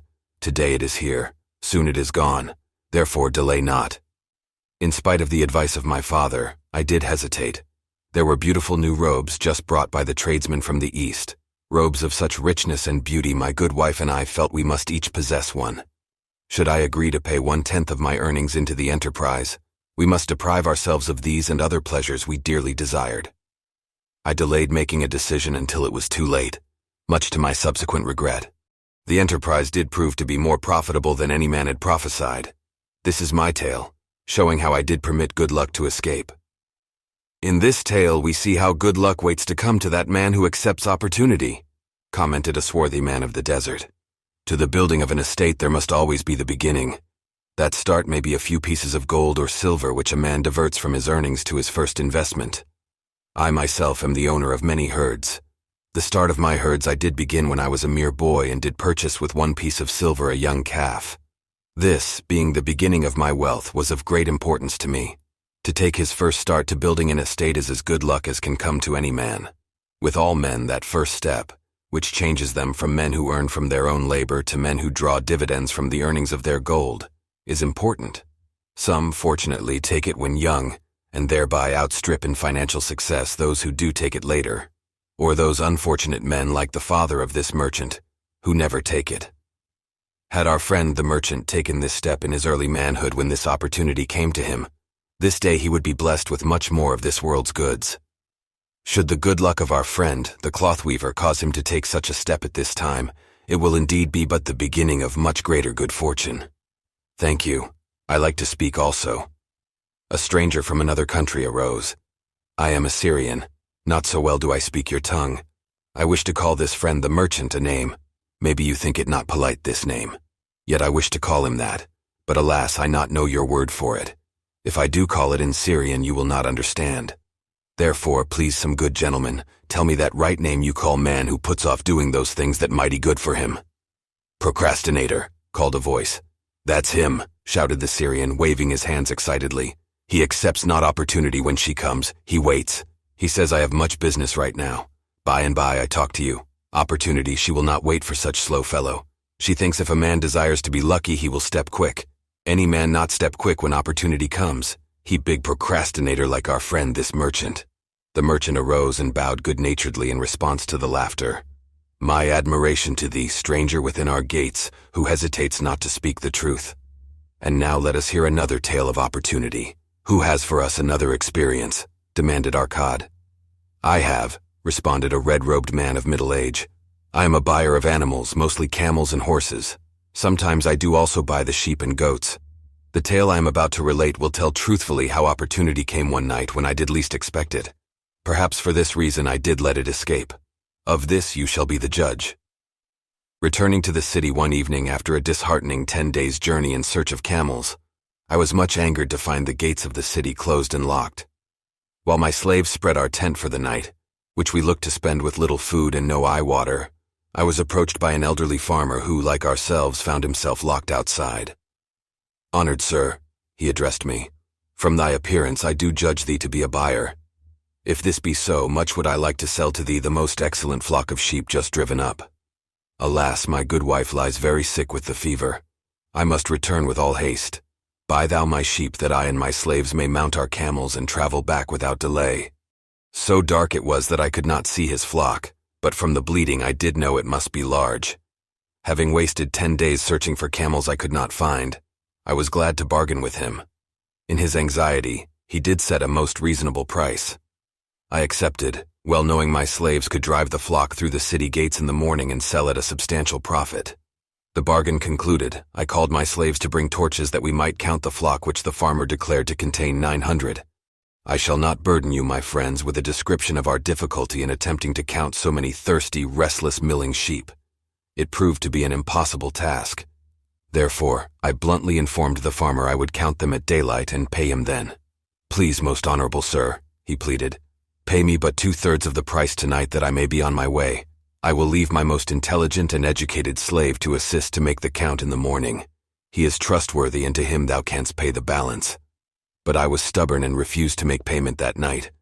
Next morning before I awoke, the city gates opened and 4 buyers rushed out in search of flocks. They were most eager and willing to pay high prices because the city was threatened with siege, and food was not plentiful. Nearly 3 times the price at which he had offered the flock to me did the old farmer receive for it. Thus was rare good luck allowed to escape. Here is a tale most unusual, commented Arcad. What wisdom doth it suggest? The wisdom of making a payment immediately when we are convinced our bargain is wise, suggested a venerable saddle-maker. If the bargain be good, then dost thou need protection against thy own weaknesses as much as against any other man. We mortals are changeable. Alas, I must say more apt to change our minds when right than wrong. Wrong, we are stubborn indeed. Right, we are prone to vacillate and let opportunity escape. My first judgment is my best, yet always have I found it difficult to compel myself to proceed with a good bargain when made. Therefore, as a protection against my own weaknesses, I do make a prompt deposit thereon. This doth save me from later regrets for the good luck that should have been mine. Thank you. Again I like to speak. The Syrian was upon his feet once more. These tales much alike, each time opportunity fly away for same reason, each time she come to procrastinator, bringing good plan. Each time they hesitate, not say right now, best time, I do it quick. How can men succeed that way? Wise are thy words, my friend, responded the buyer. Good luck fled from procrastination in both these tales. Yet this is not unusual. The spirit of procrastination is within all men. We desire riches. Yet how often when opportunity doth appear before us, that spirit of procrastination from within doth urge various delays in our acceptance. In listening to it we do become our own worst enemies. In my younger days I did not know it by this long word our friend from Syria doth enjoy. I did think at first it was my own poor judgment that did cause me loss of many profitable trades. Later I did credit it to my stubborn disposition. At last I did recognize it for what it was, a habit of needless delaying where action was required, action prompt and decisive. How I did hate it when its true character stood revealed. With the bitterness of a wild ass hitched to a chariot I did break loose from this enemy to my success. Thank you. I like ask question from Mr. Merchant. The Syrian was speaking. You wear fine robes, not like those of poor man. You speak like successful man. Tell us, do you listen now when procrastination whispers in your ear? Like our friend the buyer, I also had to recognize and conquer procrastination, responded the merchant. To me it proved to be an enemy, ever watching and waiting to thwart my accomplishments. The tale I did relate is but one of many similar instances I could tell to show how it drove away my opportunities.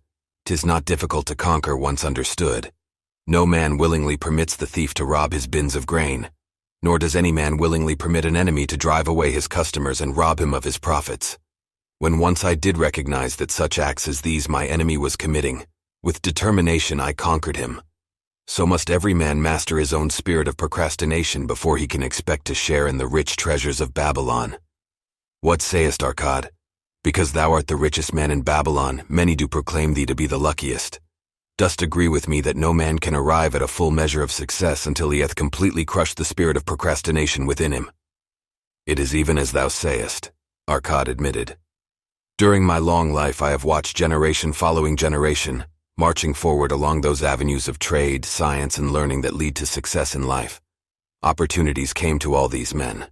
Some grasped theirs and moved steadily to the gratification of their deepest desires, but the majority hesitated, faltered, and fell behind. Arcad turned to the cloth weaver. Thou didst suggest that we debate good luck. Let us hear what thou now thinkest upon the subject. I do see good luck in a different light. I had thought of it as something most desirable that might happen to a man without effort upon his part. Now I do realize such happenings are not the sort of thing one may attract to himself. From our discussion have I learned that to attract good luck to oneself, it is necessary to take advantage of opportunities. Therefore, in the future, I shall endeavor to make the best of such opportunities as do come to me. Thou hast well grasped the truths brought forth in our discussion, Arcad replied. Good luck we do find often follows opportunity but seldom comes otherwise. Our merchant friend would have found great good luck had he accepted the opportunity the good goddess did present to him. Our friend the buyer likewise would have enjoyed good luck had he completed the purchase of the flock and sold at such a handsome profit. We did pursue this discussion to find a means by which good luck could be enticed to us. I feel that we have found the way. Both the tales did illustrate how good luck follows opportunity. Herein lies a truth that many similar tales of good luck, won or lost, could not change. The truth is this: good luck can be enticed by accepting opportunity. Those eager to grasp opportunities for their betterment do attract the interest of the good goddess. She is ever anxious to aid those who please her. Men of action please her best. Action will lead thee forward to the successes thou dost desire. Men of action are favored by the goddess of good luck. Men of action. Like our friend the buyer, I also had to recognize and conquer procrastination, responded the merchant. To me it proved to be an enemy, ever watching and waiting to thwart my accomplishments. The tale I did relate is but one of many similar instances I could tell to show how it drove away my opportunities. 'Tis not difficult to conquer once understood. No man willingly permits the thief to rob his bins of grain, nor does any man willingly permit an enemy to drive away his customers and rob him of his profits. When once I did recognize that such acts as these my enemy was committing, with determination I conquered him. So must every man master his own spirit of procrastination before he can expect to share in the rich treasures of Babylon. What sayest, Arcad? Because thou art the richest man in Babylon, many do proclaim thee to be the luckiest. Dost agree with me that no man can arrive at a full measure of success until he hath completely crushed the spirit of procrastination within him? It is even as thou sayest, Arcad admitted. During my long life I have watched generation following generation, marching forward along those avenues of trade, science, and learning that lead to success in life. Opportunities came to all these men. Some grasped theirs and moved steadily to the gratification of their deepest desires, but the majority hesitated, faltered, and fell behind. Arcad turned to the cloth weaver. "Thou didst suggest that we debate good luck. Let us hear what thou now thinkest upon the subject." "I do see good luck in a different light. I had thought of it as something most desirable that might happen to a man without effort upon his part. Now I do realize such happenings are not the sort of thing one may attract to himself. From our discussion have I learned that to attract good luck to oneself, it is necessary to take advantage of opportunities. Therefore, in the future, I shall endeavor to make the best of such opportunities as do come to me." "Thou hast well grasped the truths brought forth in our discussion," Arcad replied. "Good luck, we do find, often follows opportunity, but seldom comes otherwise. Our merchant friend would have found great good luck had he accepted the opportunity the good goddess did present to him. Our friend the buyer, likewise, would have enjoyed good luck had he completed the purchase of the flock and sold at such a handsome profit. We did pursue this discussion to find a means by which good luck could be enticed to us. I feel that we have found the way. Both the tales did illustrate how good luck follows opportunity. Herein lies a truth that many similar tales of good luck, won or lost, could not change. The truth is this: good luck can be enticed by accepting opportunity. Those eager to grasp opportunities for their betterment do attract the interest of the good goddess. She is ever anxious to aid those who please her. Men of action please her best. Action will lead thee forward to the successes thou dost desire. Men of action are favored by the goddess of good luck. Men of action. The Gold Lender of Babylon, 50 pieces of gold. Never before had Rodan, the spearmaker of old Babylon, carried so much gold in his leather wallet. Happily down the king's highway from the palace of his most liberal majesty he strode.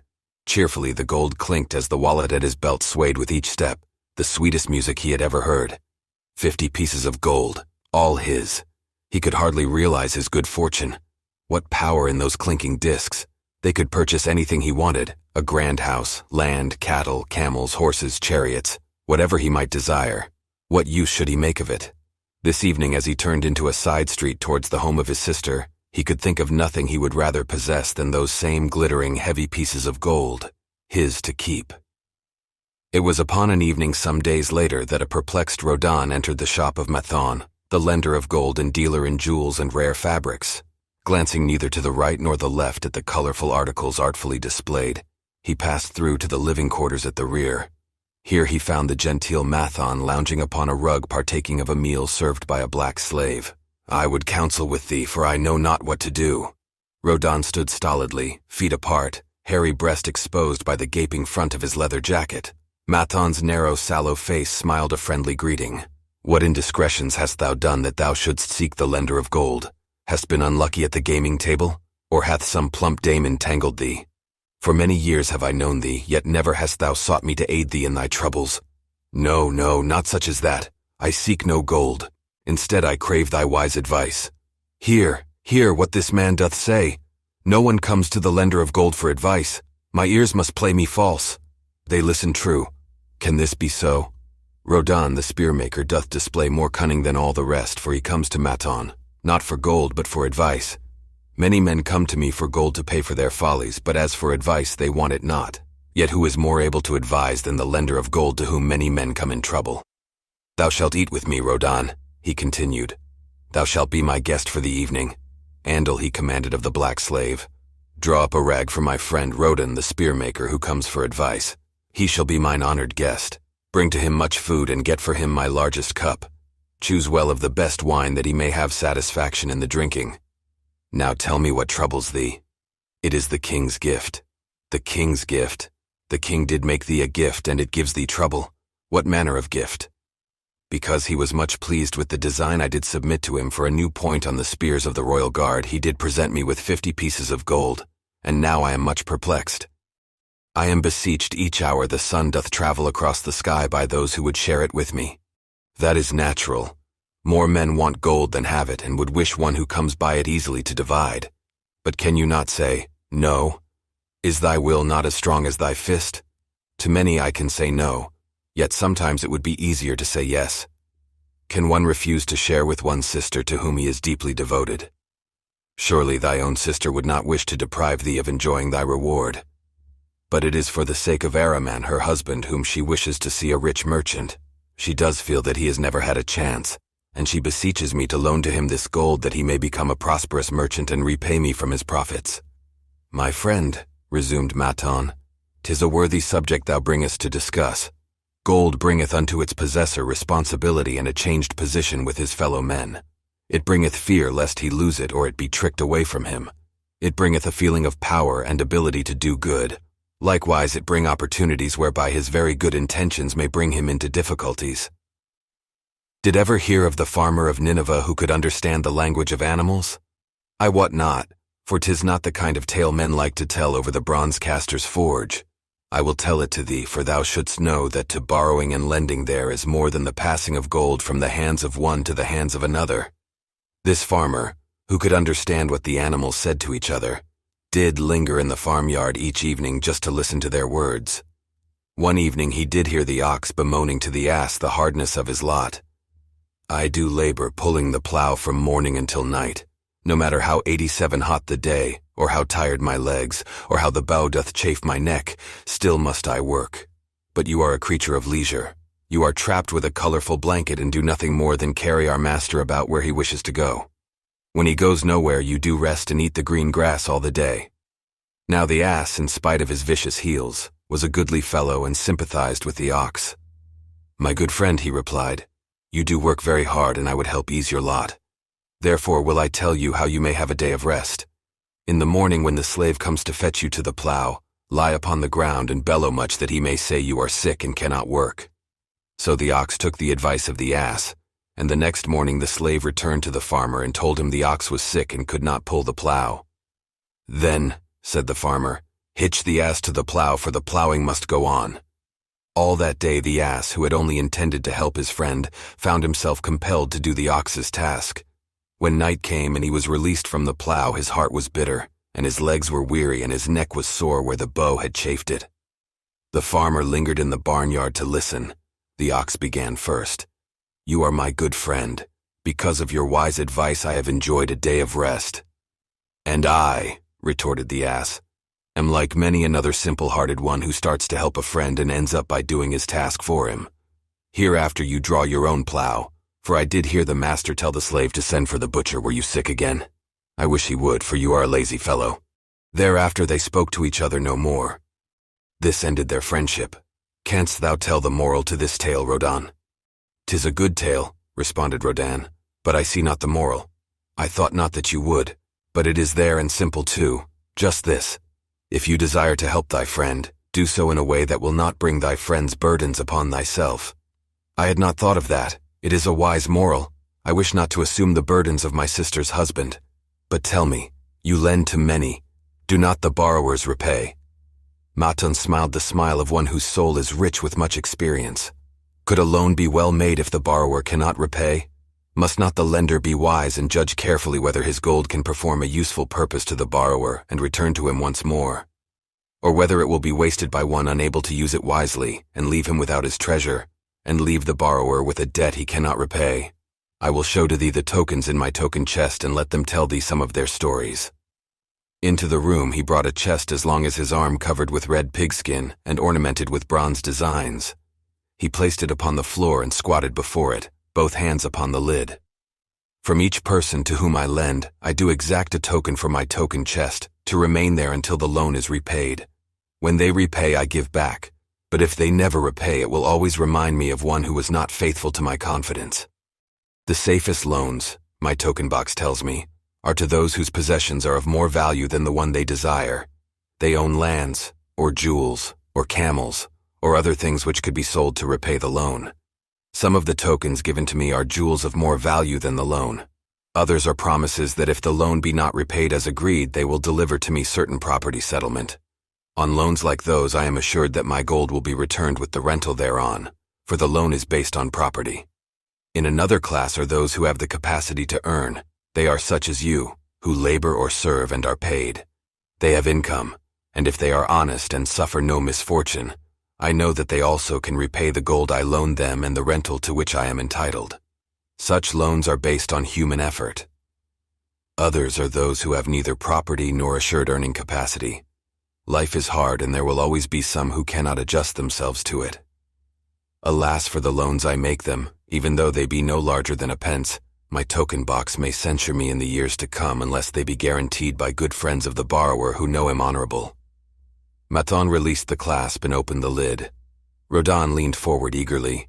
At the top of the chest, a bronze neckpiece lay upon a scarlet cloth. Mathon picked up the piece and patted it affectionately. This shall always remain in my token chest because the owner has passed on into the great darkness. I treasure it, his token, and I treasure his memory, for he was my good friend. We traded together with much success until out of the East he brought a woman to wed. Beautiful, but not like our women. A dazzling creature. He spent his gold lavishly to gratify her desires. He came to me in distress when his gold was gone. I counseled with him. I told him I would help him to once more master his own affairs. He swore by the sign of the great bull that he would, but it was not to be. In a quarrel she thrust a knife into the heart he dared her to pierce. And she? Questioned Rodin. Yes, of course, this was hers. He picked up the scarlet cloth. In bitter remorse she threw herself into the Euphrates. These 2 loans will never be repaid. The chest tells you, Rodin, that humans in the throes of great emotions are not safe risks for the gold lender. Here, now this is different. He reached for a ring carved of oxbone. This belongs to a farmer. I buy the rugs of his women. The locusts came and they had not food. I helped him, and when the new crop came he repaid me. Later he came again and told of strange goats in a distant land as described by a traveler. They had long hair so fine and soft it would weave into rugs more beautiful than any ever seen in Babylon. He wanted a herd, but he had no money. So I did lend him gold to make the journey and bring back goats. Now his herd is begun, and next year I shall surprise the lords of Babylon with the most expensive rugs it has been their good fortune to buy. Soon I must return his ring. He doth insist on repaying promptly. Some borrowers do that? Queried Rodin. If they borrow for purposes that bring money back to them, I find it so. But if they borrow because of their indiscretions, I warn thee to be cautious if thou wouldst ever have thy gold back in hand again. Tell me about this, requested Rodin, picking up a heavy gold bracelet inset with jewels and rare designs. The women do appeal to my good friend, bantered Mathon. I am still much younger than you, retorted Rodin. I grant that, but this time thou doth suspicion romance where it is not. The owner of this is fat and wrinkled and doth talk so much and say so little she drives me mad. Once they had much money and were good customers, but ill times came upon them. She has a son of whom she would make a merchant. So she came to me and borrowed gold that he might become a partner of a caravan owner who travels with his camels, bartering in one city what he buys in another. This man proved a rascal, for he left the poor boy in a distant city without money and without friends, pulling out early while the youth slept. Perhaps when this youth has grown to manhood he will repay. Until then I get no rental for the loan, only much talk. But I do admit the jewels are worthy of the loan. Did this lady ask thy advice as to the wisdom of the loan? Quite otherwise. She had pictured to herself this son of hers as a wealthy and powerful man of Babylon. To suggest the contrary was to infuriate her. A fair rebuke I had. I knew the risk for this inexperienced boy, but as she offered security I could not refuse her. This, continued Mathon, waving a bit of pack rope tied into a knot, belongs to Nebatur, the camel trader. When he would buy a herd larger than his funds, he brings to me this knot and I lend to him according to his needs. He is a wise trader. I have confidence in his good judgment and can lend him freely. Many other merchants of Babylon have my confidence because of their honorable behavior. Their 92 tokens come and go frequently in my token box. Good merchants are an asset to our city, and it profits me to aid them to keep trade moving that Babylon be prosperous. Mathon picked out a beetle carved in turquoise and tossed it contemptuously on the floor. A bug from Egypt. The lad who owns this does not care whether I ever receive back my gold. When I reproach him, he replies, "How can I repay when ill fate pursues me? You have plenty more. What can I do?" The token is his father's, a worthy man of small means who did pledge his land and herd to back his son's enterprises. The youth found success at first and then was overzealous to gain great wealth. His knowledge was immature. His enterprises collapsed. Youth is ambitious. Youth would take shortcuts to wealth and the desirable things for which it stands. To secure wealth quickly, youth often borrows unwisely. Youth, never having had experience, cannot realize that hopeless debt is like a deep pit into which one may descend quickly, and where one may struggle vainly for many days. It is a pit of sorrow and regrets where the brightness of the sun is overcast and night is made unhappy by restless sleeping. Yet I do not discourage borrowing gold. I encourage it. I recommend it if it be for a wise purpose. I myself made my first real success as a merchant with borrowed gold. Yet what should the lender do in such a case? The youth is in despair and accomplishes nothing. He is discouraged. He makes no effort to repay. My heart turns against depriving the father of his land and cattle. You tell me much that I am interested to hear, ventured Rodin, but I hear no answer to my question. Should I lend my 50 pieces of gold to my sister's husband? They mean much to me. Thy sister is a sterling woman whom I do much esteem. Should her husband come to me and ask to borrow 50 pieces of gold, I should ask him for what purpose he would use it. If he answered that he desired to become a merchant like myself and deal in jewels and rich furnishings, I would say, what knowledge have you of the ways of trade? Do you know where you can buy at lowest cost? Do you know where you can sell at a fair price? Could he say yes to these questions? No, he could not, Rodin admitted. He has helped me much in making spears, and he has helped some in the shops. Then would I say to him that his purpose was not wise? Merchants must learn their trade. His ambition, though worthy, is not practical, and I would not lend him any gold. But supposing he could say, yes, I have helped merchants much. I know how to travel to Smyrna and to buy at low cost the rugs the housewives weave. I also know many of the rich people of Babylon to whom I can sell these at a large profit. Then I would say, your purpose is wise and your ambition honorable. I shall be glad to lend you the 50 pieces of gold if you can give me security that they will be returned. But would he say, I have no security other than that I am an honored man and will pay you well for the loan? Then would I reply, I treasure much each piece of gold. Were the robbers to take it from you as you journeyed to Smyrna, or take the rugs from you as you returned? Then you would have no means of repaying me, and my gold would be gone. Gold, you see, Rodin, is the merchandise of the lender of money. It is easy to lend. If it is lent unwisely, then it is 94 difficult to get back. The wise lender wishes not the risk of the undertaking, but the guarantee of safe repayment. 'Tis well, he continued, to assist those that are in trouble. 'Tis well to help those upon whom fate has laid a heavy hand. 'Tis well to help those who are starting that they may progress and become valuable citizens. But help must be given wisely, lest like the farmer's ass, in our desire to help we but take upon ourselves the burden that belongs to another. Again I wandered from thy question, Rodin, but hear my answer. Keep thy 50 pieces of gold. What thy labor earns for thee, and what is given thee for reward is thine own, and no man can put an obligation upon thee to part with it unless it do be thy wish. If thee wouldst lend it so that it may earn thee more gold, then lend with caution and in many places. I like not idle gold, even less I like too much of risk. How many years hast thou labored as a spear-maker? Fully 3. How much besides the king's gift hast saved? 3 gold pieces. Each year that thou hast labored, thou hast denied thyself good things to save from thine earnings 1 piece of gold? 'Tis as you say. Then mightiest save in 50 years of labor 50 pieces of gold by thy self-denial. A lifetime of labor it would be. Thinkest thou thy sister would wish to jeopardize the savings of 50 years of labor over the bronze melting pot that her husband might experiment on being a merchant? Not if I spoke in your words. Then go to her and say, 3 years I've labored each day except fast days, from morning until night, and I have denied myself many things that my heart craved. For each year of labor and self-denial I have to show 1 piece of gold. Thou art my favored sister, and I wish that thy husband may engage in business in which he will prosper greatly. If he will submit to me a plan that seems wise and possible to my friend Maton, then will I gladly lend to him my savings of an entire year that he may have an opportunity to prove that he can succeed. Do that, I say. And if he has within him the soul to succeed, he can prove it. If he fails, he will not owe thee more than he can hope some day to repay. I am a gold lender because I own more gold than I can use in my own trade. I desire my surplus gold to labor for others and thereby earn more gold. I do not wish to take risk of losing my gold, for I have labored much and denied myself much to secure it. Therefore, I will no longer lend any of it where I am not confident that it is safe and will be returned to me. Neither will I lend it where I am not convinced that its earnings will be promptly paid to me. I have told to thee, Rodin, a few of the secrets of my token chest. From them you may understand the weakness of men and their eagerness to borrow that which they have no certain means to repay. From this you can see how often their high hopes of the great earnings they could make, if they but had gold, are but false hopes they have not the ability or training to fulfill. Thou, Rodan, now have gold which thou shouldst put to earning more gold for thee.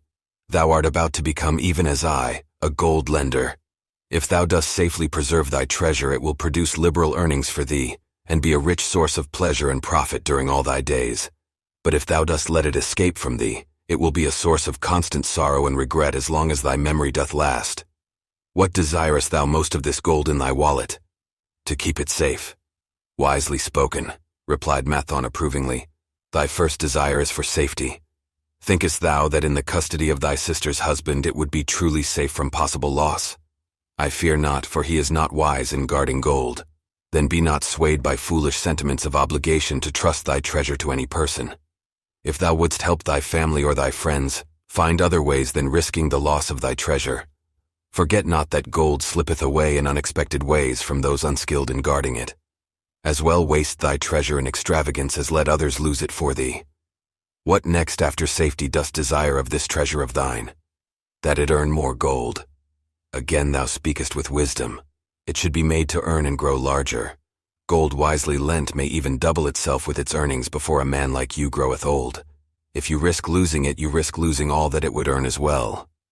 Therefore be not swayed by the fantastic plans of impractical men who think they see ways to force thy gold to make earnings unusually large. Such plans are the creations of dreamers unskilled in the safe and dependable laws of trade. Be conservative in what thou expect it to earn, that thou mayest keep and enjoy thy treasure. To hire it out with a promise of usurious returns is to invite loss. Seek to associate thyself with men and enterprises whose success is established, that thy treasure may earn liberally under their skillful use, and be guarded safely by their wisdom and experience. Thus mayest thou avoid the misfortunes that follow most of the sons of men to whom the gods see fit to entrust gold. When Rodan would thank him for his wise advice, he would not listen, saying, The king's gift shall teach thee much wisdom. If wouldst keep thy 50 pieces of gold, thou must be discreet indeed. Many uses will tempt thee. Much advice will be spoken to thee. Numerous opportunities to make large profits will be offered thee. The stories from my token box should warn thee. Before thou let any piece of gold leave thy pouch, to be sure that thou hast a safe way to pull it back again. Should my further advice appeal to thee, return again. It is gladly given.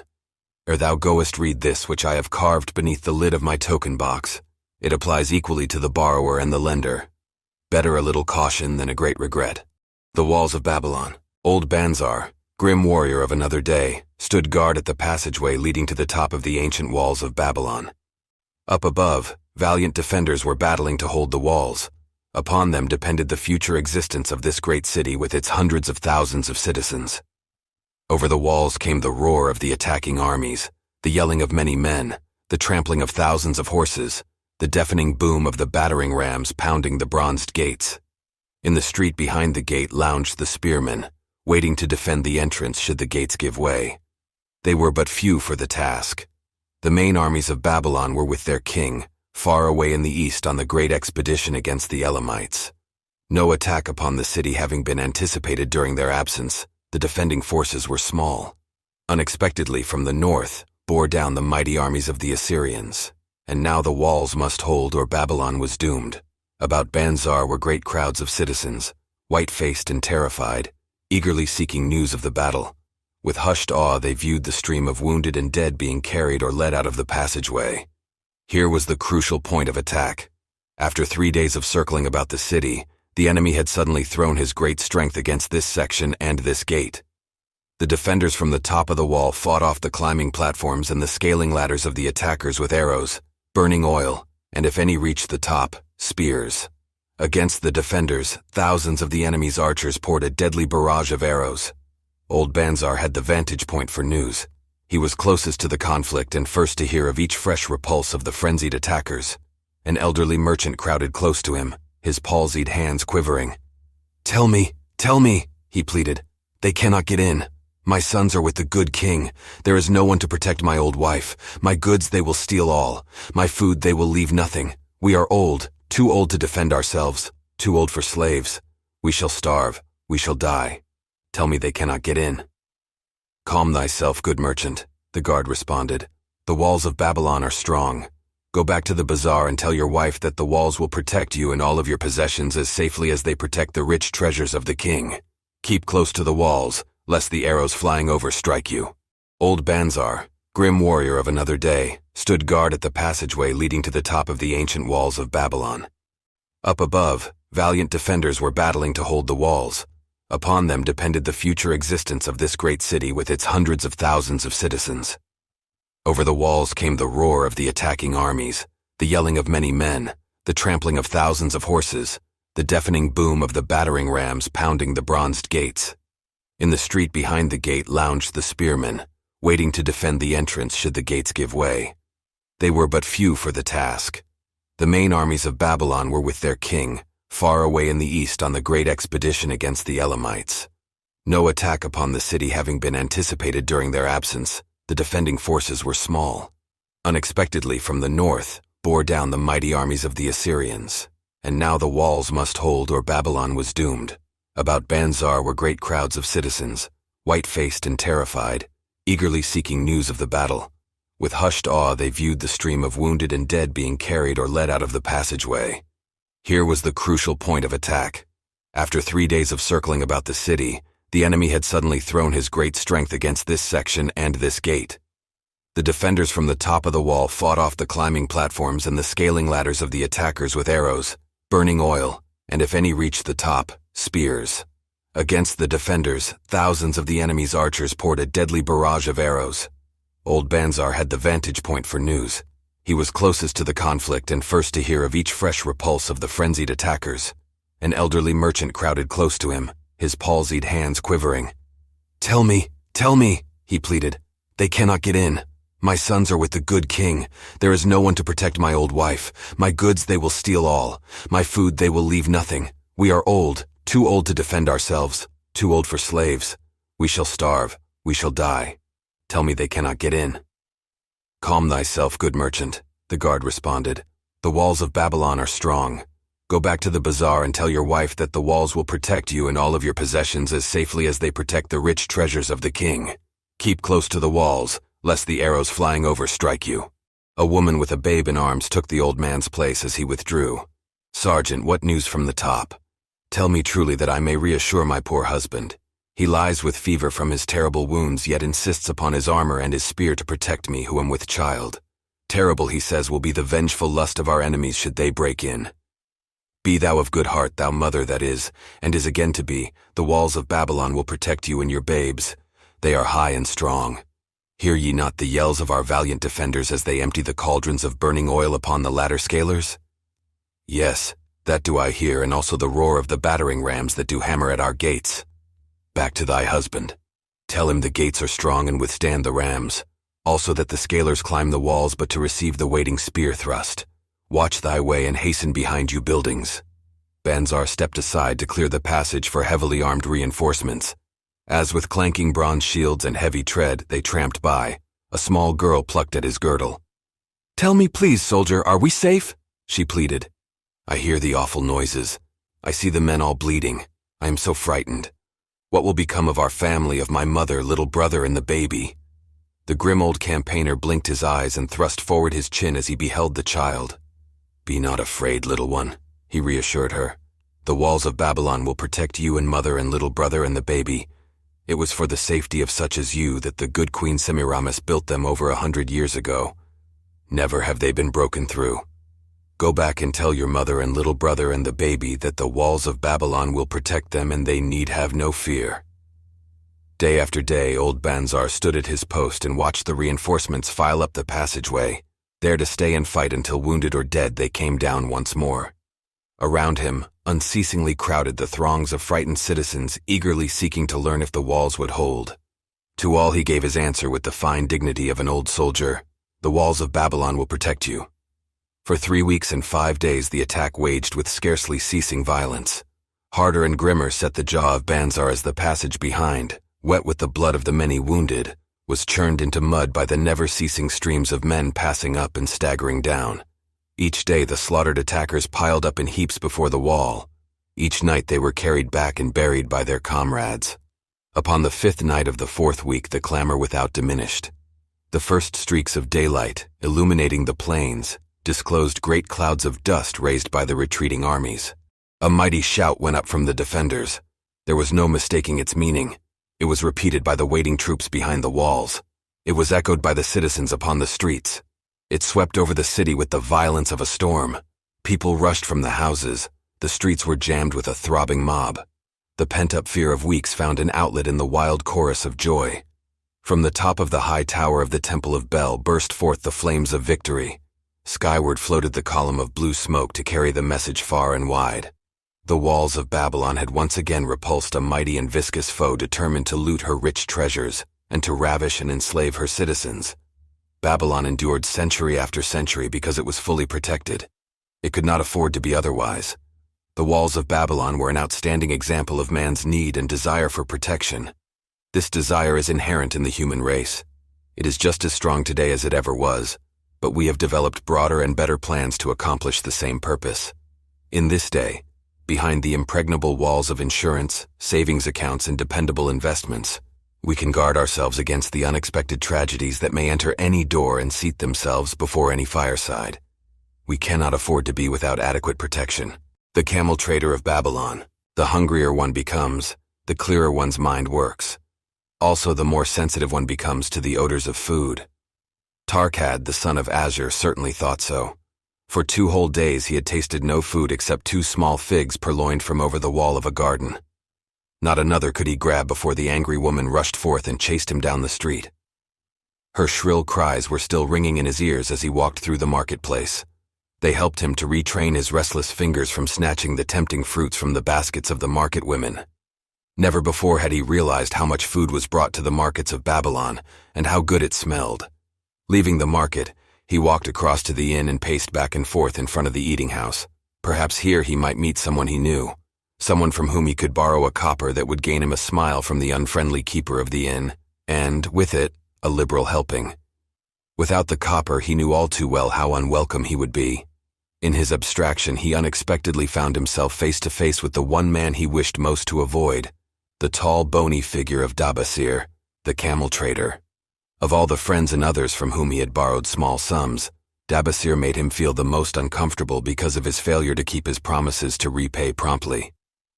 Dabasir's face lighted up at the sight of him. "Ha! 'Tis Tarkad, just the one I have been seeking, that he might repay the 2 pieces of copper which I lent him a moon ago, also the piece of silver which I lent to him before that. We are well met. I can make good use of the coins this very day. What say, boy? What say?" Tarkad stuttered and his face flushed. He had naught in his empty stomach to nerve him to argue with the outspoken Dabasir. "I am sorry, very sorry," he mumbled weakly, "but this day I have neither the copper nor the silver with which I could repay." "Then get it," Dabasir insisted. "Surely thou canst get hold of a few coppers and a piece of silver to repay the generosity of an old friend of thy father who aided thee whence thou wast in need. 'Tis because ill fortune does pursue me that I cannot pay." "Ill fortune? Wouldst blame the gods for thine own weakness? Ill fortune pursues every man who thinks more of borrowing than of repaying. Come with me, boy, while I eat. I am hungry and I would tell thee a tale." Tarkad flinched from the brutal frankness of Dabasir, but here at least was an invitation to enter the coveted doorway of the eating house. Dabasir pushed him to a far corner of the room where they seated themselves upon small rugs. When Kauskor, the proprietor, appeared smiling, Dabasir addressed him with his usual freedom. "Fat lizard of the desert, bring to me a leg of the goat, brown with much juice, and bread and all of the vegetables, for I am hungry and want much food. Do not forget my friend here. Bring to him a jug of water. Have it cooled, for the day is hot." Tarkad's heart sank. Must he sit here and drink water while he watched this man devour an entire goat leg? He said nothing. He thought of nothing he could say. Dabasir, however, knew no such thing as silence. Smiling and waving his hand good-naturedly to the other customers, all of whom knew him, he continued, "I did hear from a traveler just returned from Urfa of a certain rich man who has a piece of stone cut so thin that one can look through it. He put it in the window of his house to keep out the rains. It is yellow, so this traveler does relate, and he was permitted to look through it, and all the outside world looked strange and not like it really is. What say you to that, Tarkad? Thinkest all the world could look to a man a different color from what it is?" "I dare say," responded the youth, much more interested in the fat leg of goat placed before Dabasir. Well, I know it to be true, for I myself have seen the world all of a different color from what it really is, and the tale I'm about to tell relates how I came to see it in its right color once more. Dabasir will tell a tale, whispered a neighboring diner to his neighbor, and dragged his rug close. Other diners brought their food and crowded in a semicircle. They crunched noisily in the ears of Tarkad and brushed him with their meaty bones. He alone was without food. Dabasir did not offer to share with him, nor even motion him to a small corner of the hard bread that was broken off and had fallen from the platter to the floor. The tale that I am about to tell, began Dabasir, pausing to bite a goodly chunk from the goat leg, relates to my early life and how I came to be a camel trader. Didst anyone know that I once was a slave in Syria? A murmur of surprise ran through the audience, to which Dabasir listened with satisfaction. When I was a young man, continued Dabasir after another vicious onslaught on the goat leg, I learned the trade of my father, the making of saddles. I worked with him in his shop and took to myself a wife. Being young and not greatly skilled, I could earn but little, just enough to support my excellent wife in a modest way. I craved good things which I could not afford. Soon I found that the shopkeepers would trust me to pay later, even though I could not pay at the time. Being young and without experience, I did not know that he who spends more than he earns is sowing the winds of needless self-indulgence from which he is sure to reap the whirlwinds of trouble and humiliation. So I indulged my whims for fine raiment and bought luxuries for my good wife and our home beyond our means. I paid as I could, and for a while all went well. But in time I discovered I could not use my earnings both to live upon and to pay my debts. Creditors began to pursue me to pay for my extravagant purchases, and my life became miserable. I borrowed from my friends but could not repay them either. Things went from bad to worse. My wife returned to her father, and I decided to leave Babylon and seek another city where a young man might have better chances. For 2 years I had a restless and unsuccessful life working for caravan traders. From this I fell in with a set of likable robbers who scoured the desert for unarmed caravans. Such deeds were unworthy of the son of my father, but I was seeing the world through a colored stone and did not realize to what degradation I had fallen. We met with success on our first trip, capturing a rich haul of gold and silks and valuable merchandise. This loot we took to Ganir and squandered. The second time we were not so fortunate. Just after we had made our capture, we were attacked by the spearsmen of a native chief, to whom the caravans paid for protection. Our 2 leaders were killed, and the rest of us were taken to Damascus, where we were stripped of our clothing and sold as slaves. I was purchased for 2 pieces of silver by a Syrian desert chief. With my hair shorn and but a loincloth to wear, I was not so different from the other slaves. Being a reckless youth, I thought it merely an adventure until my master took me before his 4 wives and told them they could have me for a eunuch. Then indeed did I realize the hopelessness of my situation. These men of the desert were fierce and warlike. I was subject to their will without weapons or means of escape. Fearful I stood, as those 4 women looked me over. I wondered if I could expect pity from them. Sira, the first wife, was older than the others. Her face was impassive as she looked upon me. I turned from her with little consolation. The next was a contemptuous beauty who gazed at me as indifferently as if I had been a worm of the earth. The 2 younger ones tittered as though it were all an exciting joke. It seemed an age that I stood waiting sentence. Each woman appeared willing for the others to decide. Finally, Sira spoke up in a cold voice. Of eunuchs we have plenty, but of camel tenders we have few, and they are a worthless lot. Even this day I would visit my mother, who is sick with the fever, and there is no slave I would trust to lead my camel. Ask this slave if he can lead a camel. My master thereupon questioned me, "What know you of camels?" Striving to conceal my eagerness, I replied, "I can make them kneel, I can load them, I can lead them on long trips without tiring. If need be, I can repair their trappings." "The slave speaks forward enough," observed my master. "If thou so desire, Sira, take this man for thy camel tender." So I was turned over to Sira, and that day I led her camel upon a long journey to her sick mother. I took the occasion to thank her for her intercession, and also to tell her that I was not a slave by birth but the son of a freeman, an honorable saddle-maker of Babylon. I also told her much of my story. Her comments were disconcerting to me, and I pondered much afterwards on what she said. How can you call yourself a free man when your weakness has brought you to this? If a man has in himself the soul of a slave, will he not become one no matter what his birth, even as water seeks its level? If a man has within him the soul of a free man, will he not become respected and honored in his own city in spite of his misfortune? For over a year I was a slave and lived with the slaves. but I could not become as one of them. One day Sira asked me, "In the eve time when the other slaves can mingle and enjoy the society of each other, why dost thou sit in thy tent alone?" To which I responded, "I am pondering what you have said to me. I wonder if I have the soul of a slave.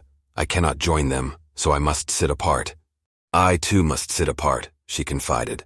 "My dowry was large and my lord married me because of it. Yet he does not desire me. What every woman longs for is to be desired. Because of this and because I am barren and have neither son nor daughter must I sit apart. Were I a man I would rather die than be such a slave, but the conventions of our tribe make slaves of women." "What think thou of me by this time?" I asked her suddenly. "Have I the soul of a man, or have I the soul of a slave? Have you a desire to repay the just debts you owe in Babylon?" She parried. "Yes, I have the desire, but I see no way. If thou contentedly let the years slip by and make no effort to repay, then thou hast but the contemptible soul of a slave. No man is otherwise who cannot respect himself, and no man can respect himself who does not repay honest debts. But what can I do who am a slave in Syria?" "Stay a slave in Syria, thou weakling." "I am not a weakling," I denied hotly. "Then prove it." "How? Does not thy great king fight his enemies in every way he can and with every force he has? Thy debts are thy enemies. They ran thee out of Babylon. You left them alone and they grew too strong for thee. Hadst fought them as a man, thou couldst have conquered them and been one honored among the townspeople. But thou had not the soul to fight them, and behold thy pride hast gone down until thou art a slave in Syria." Much I thought over her unkind accusations and many defensive phrases I worded to prove myself not a slave at heart, but I was not to have the chance to use them. 3 days later the maid of Sira took me to her mistress. "My mother is again very sick," she said. "Saddle the 2 best camels in my husband's herd. Tie on water skins and saddlebags for a long journey. The maid will give thee food at the kitchen tent." I packed the camels, wondering much at the quantity of provisions the maid provided, for the mother dwelt less than a day's journey away. The maid rode the rear camel which followed, and I led the camel of my mistress. When we reached her mother's house it was just dark.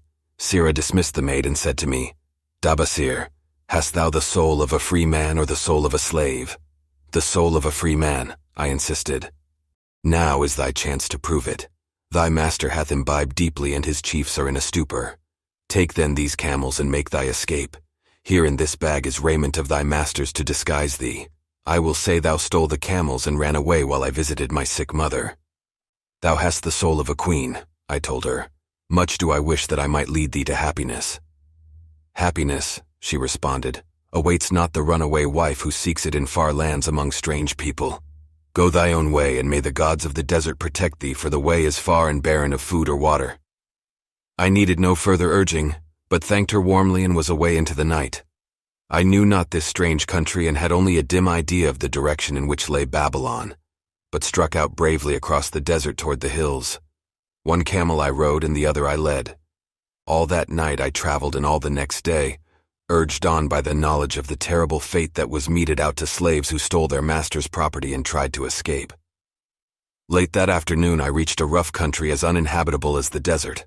The sharp rocks bruised the feet of my faithful camels, and soon they were picking their way slowly and painfully along. I met neither man nor beast and could well understand why they shunned this inhospitable land. It was such a journey from then on as few men lived to tell of. Day after day we plodded along. Food and water gave out. The heat of the sun was merciless. At the end of the 9th day I slid from the back of my mount with the feeling that I was too weak to ever remount, and I would surely die, lost in this abandoned country. I stretched out upon the ground and slept, not waking until the first gleam of daylight. I sat up and looked about me. There was a coolness in the morning air. My camels lay dejected not far away. About me was a vast waste of broken country covered with rock and sand and thorny things, no sign of water, naught to eat for man or camel. Could it be that in this peaceful quiet I faced my end? My mind was clearer than it had ever been before. My body now seemed of little importance. My parched and bleeding lips, my dry and swollen tongue, my empty stomach, all had lost their supreme agonies of the day before. I looked across into the uninviting distance and once again came to me the question, have I the soul of a slave or the soul of a free man? Then with clearness I realized that if I had the soul of a slave I should give up, lie down in the desert and die, a fitting end for a runaway slave. But if I had the soul of a free man, what then? Surely I would force my way back to Babylon, repay the people who had trusted me, bring happiness to my wife who truly loved me, and bring peace and contentment to my parents. Thy debts are thine enemies who have run thee out of Babylon, Sirrah had said. Yes, it was so. Why had I refused to stand my ground like a man? Why had I permitted my wife to go back to her father? Then a strange thing happened. All the world seemed to be of a different color, as though I had been looking at it through a colored stone which had suddenly been removed. At last I saw the true values in life. Die in the desert, not I. With a new vision I saw the things that I must do. First I would go back to Babylon and face every man to whom I owed an unpaid debt. I should tell them that after years of wandering and misfortune, I had come back to pay my debts as fast as the gods would permit. Next I should make a home for my wife and become a citizen of whom my parents should be proud. My debts were my enemies, but the men I owed were my friends, for they had trusted me and believed in me. I staggered weakly to my feet. What mattered hunger? What mattered thirst? They were but incidents on the road to Babylon. Within me surged the soul of a free man going back to conquer his enemies and reward his friends. I thrilled with the great resolve. The glazed eyes of my camels brightened at the new note in my husky voice. With great effort, after many attempts, they gained their feet. With pitiful perseverance, they pushed on toward the north, where something within me said we would find Babylon. We found water. We passed into a more fertile country where were grass and fruit. We found the trail to Babylon because the soul of a free man looks at life as a series of problems to be solved and solves them, while the soul of a slave whines, "What can I do who am but a slave?" How about thee, Tarkad? Dost thy empty stomach make thy head exceedingly clear? Art ready to take the road that leads back to self-respect? Canst thou see the world in its true color? Hast thou the desire to pay thy honest debts, however many they may be, and once again be a man respected in Babylon? Moisture came to the eyes of the youth. He rose eagerly to his knees. Thou hast shown me a vision. Already I feel the soul of a free man surge within me. But how fared you upon your return? Questioned an interested listener. Where the determination is, the way can be found, Dabasir replied. I now had the determination, so I set out to find a way. First I visited every man to whom I was indebted, and begged his indulgence until I could earn that with which to repay. Most of them met me gladly. Several reviled me, but others offered to help me. One indeed did give me the very help I needed.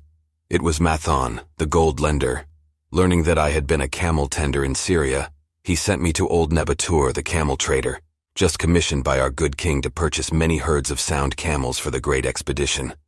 With him, my knowledge of camels I put to good use. Gradually, I was able to repay every copper and every piece of silver. Then at last I could hold up my head and feel that I was an honorable man among men. Again Dabasir turned to his food. Kowskor, thou snail, he called loudly to be heard in the kitchen. The food is cold. Bring me more meat fresh from the roasting. Bring thou also a very large portion for Tarkad, the son of my old friend, who is hungry and shall eat with me. So ended the tale of Dabasir, the camel trader of old Babylon. He found his own soul when he realized a great truth, a truth that had been known and used by wise men long before his time.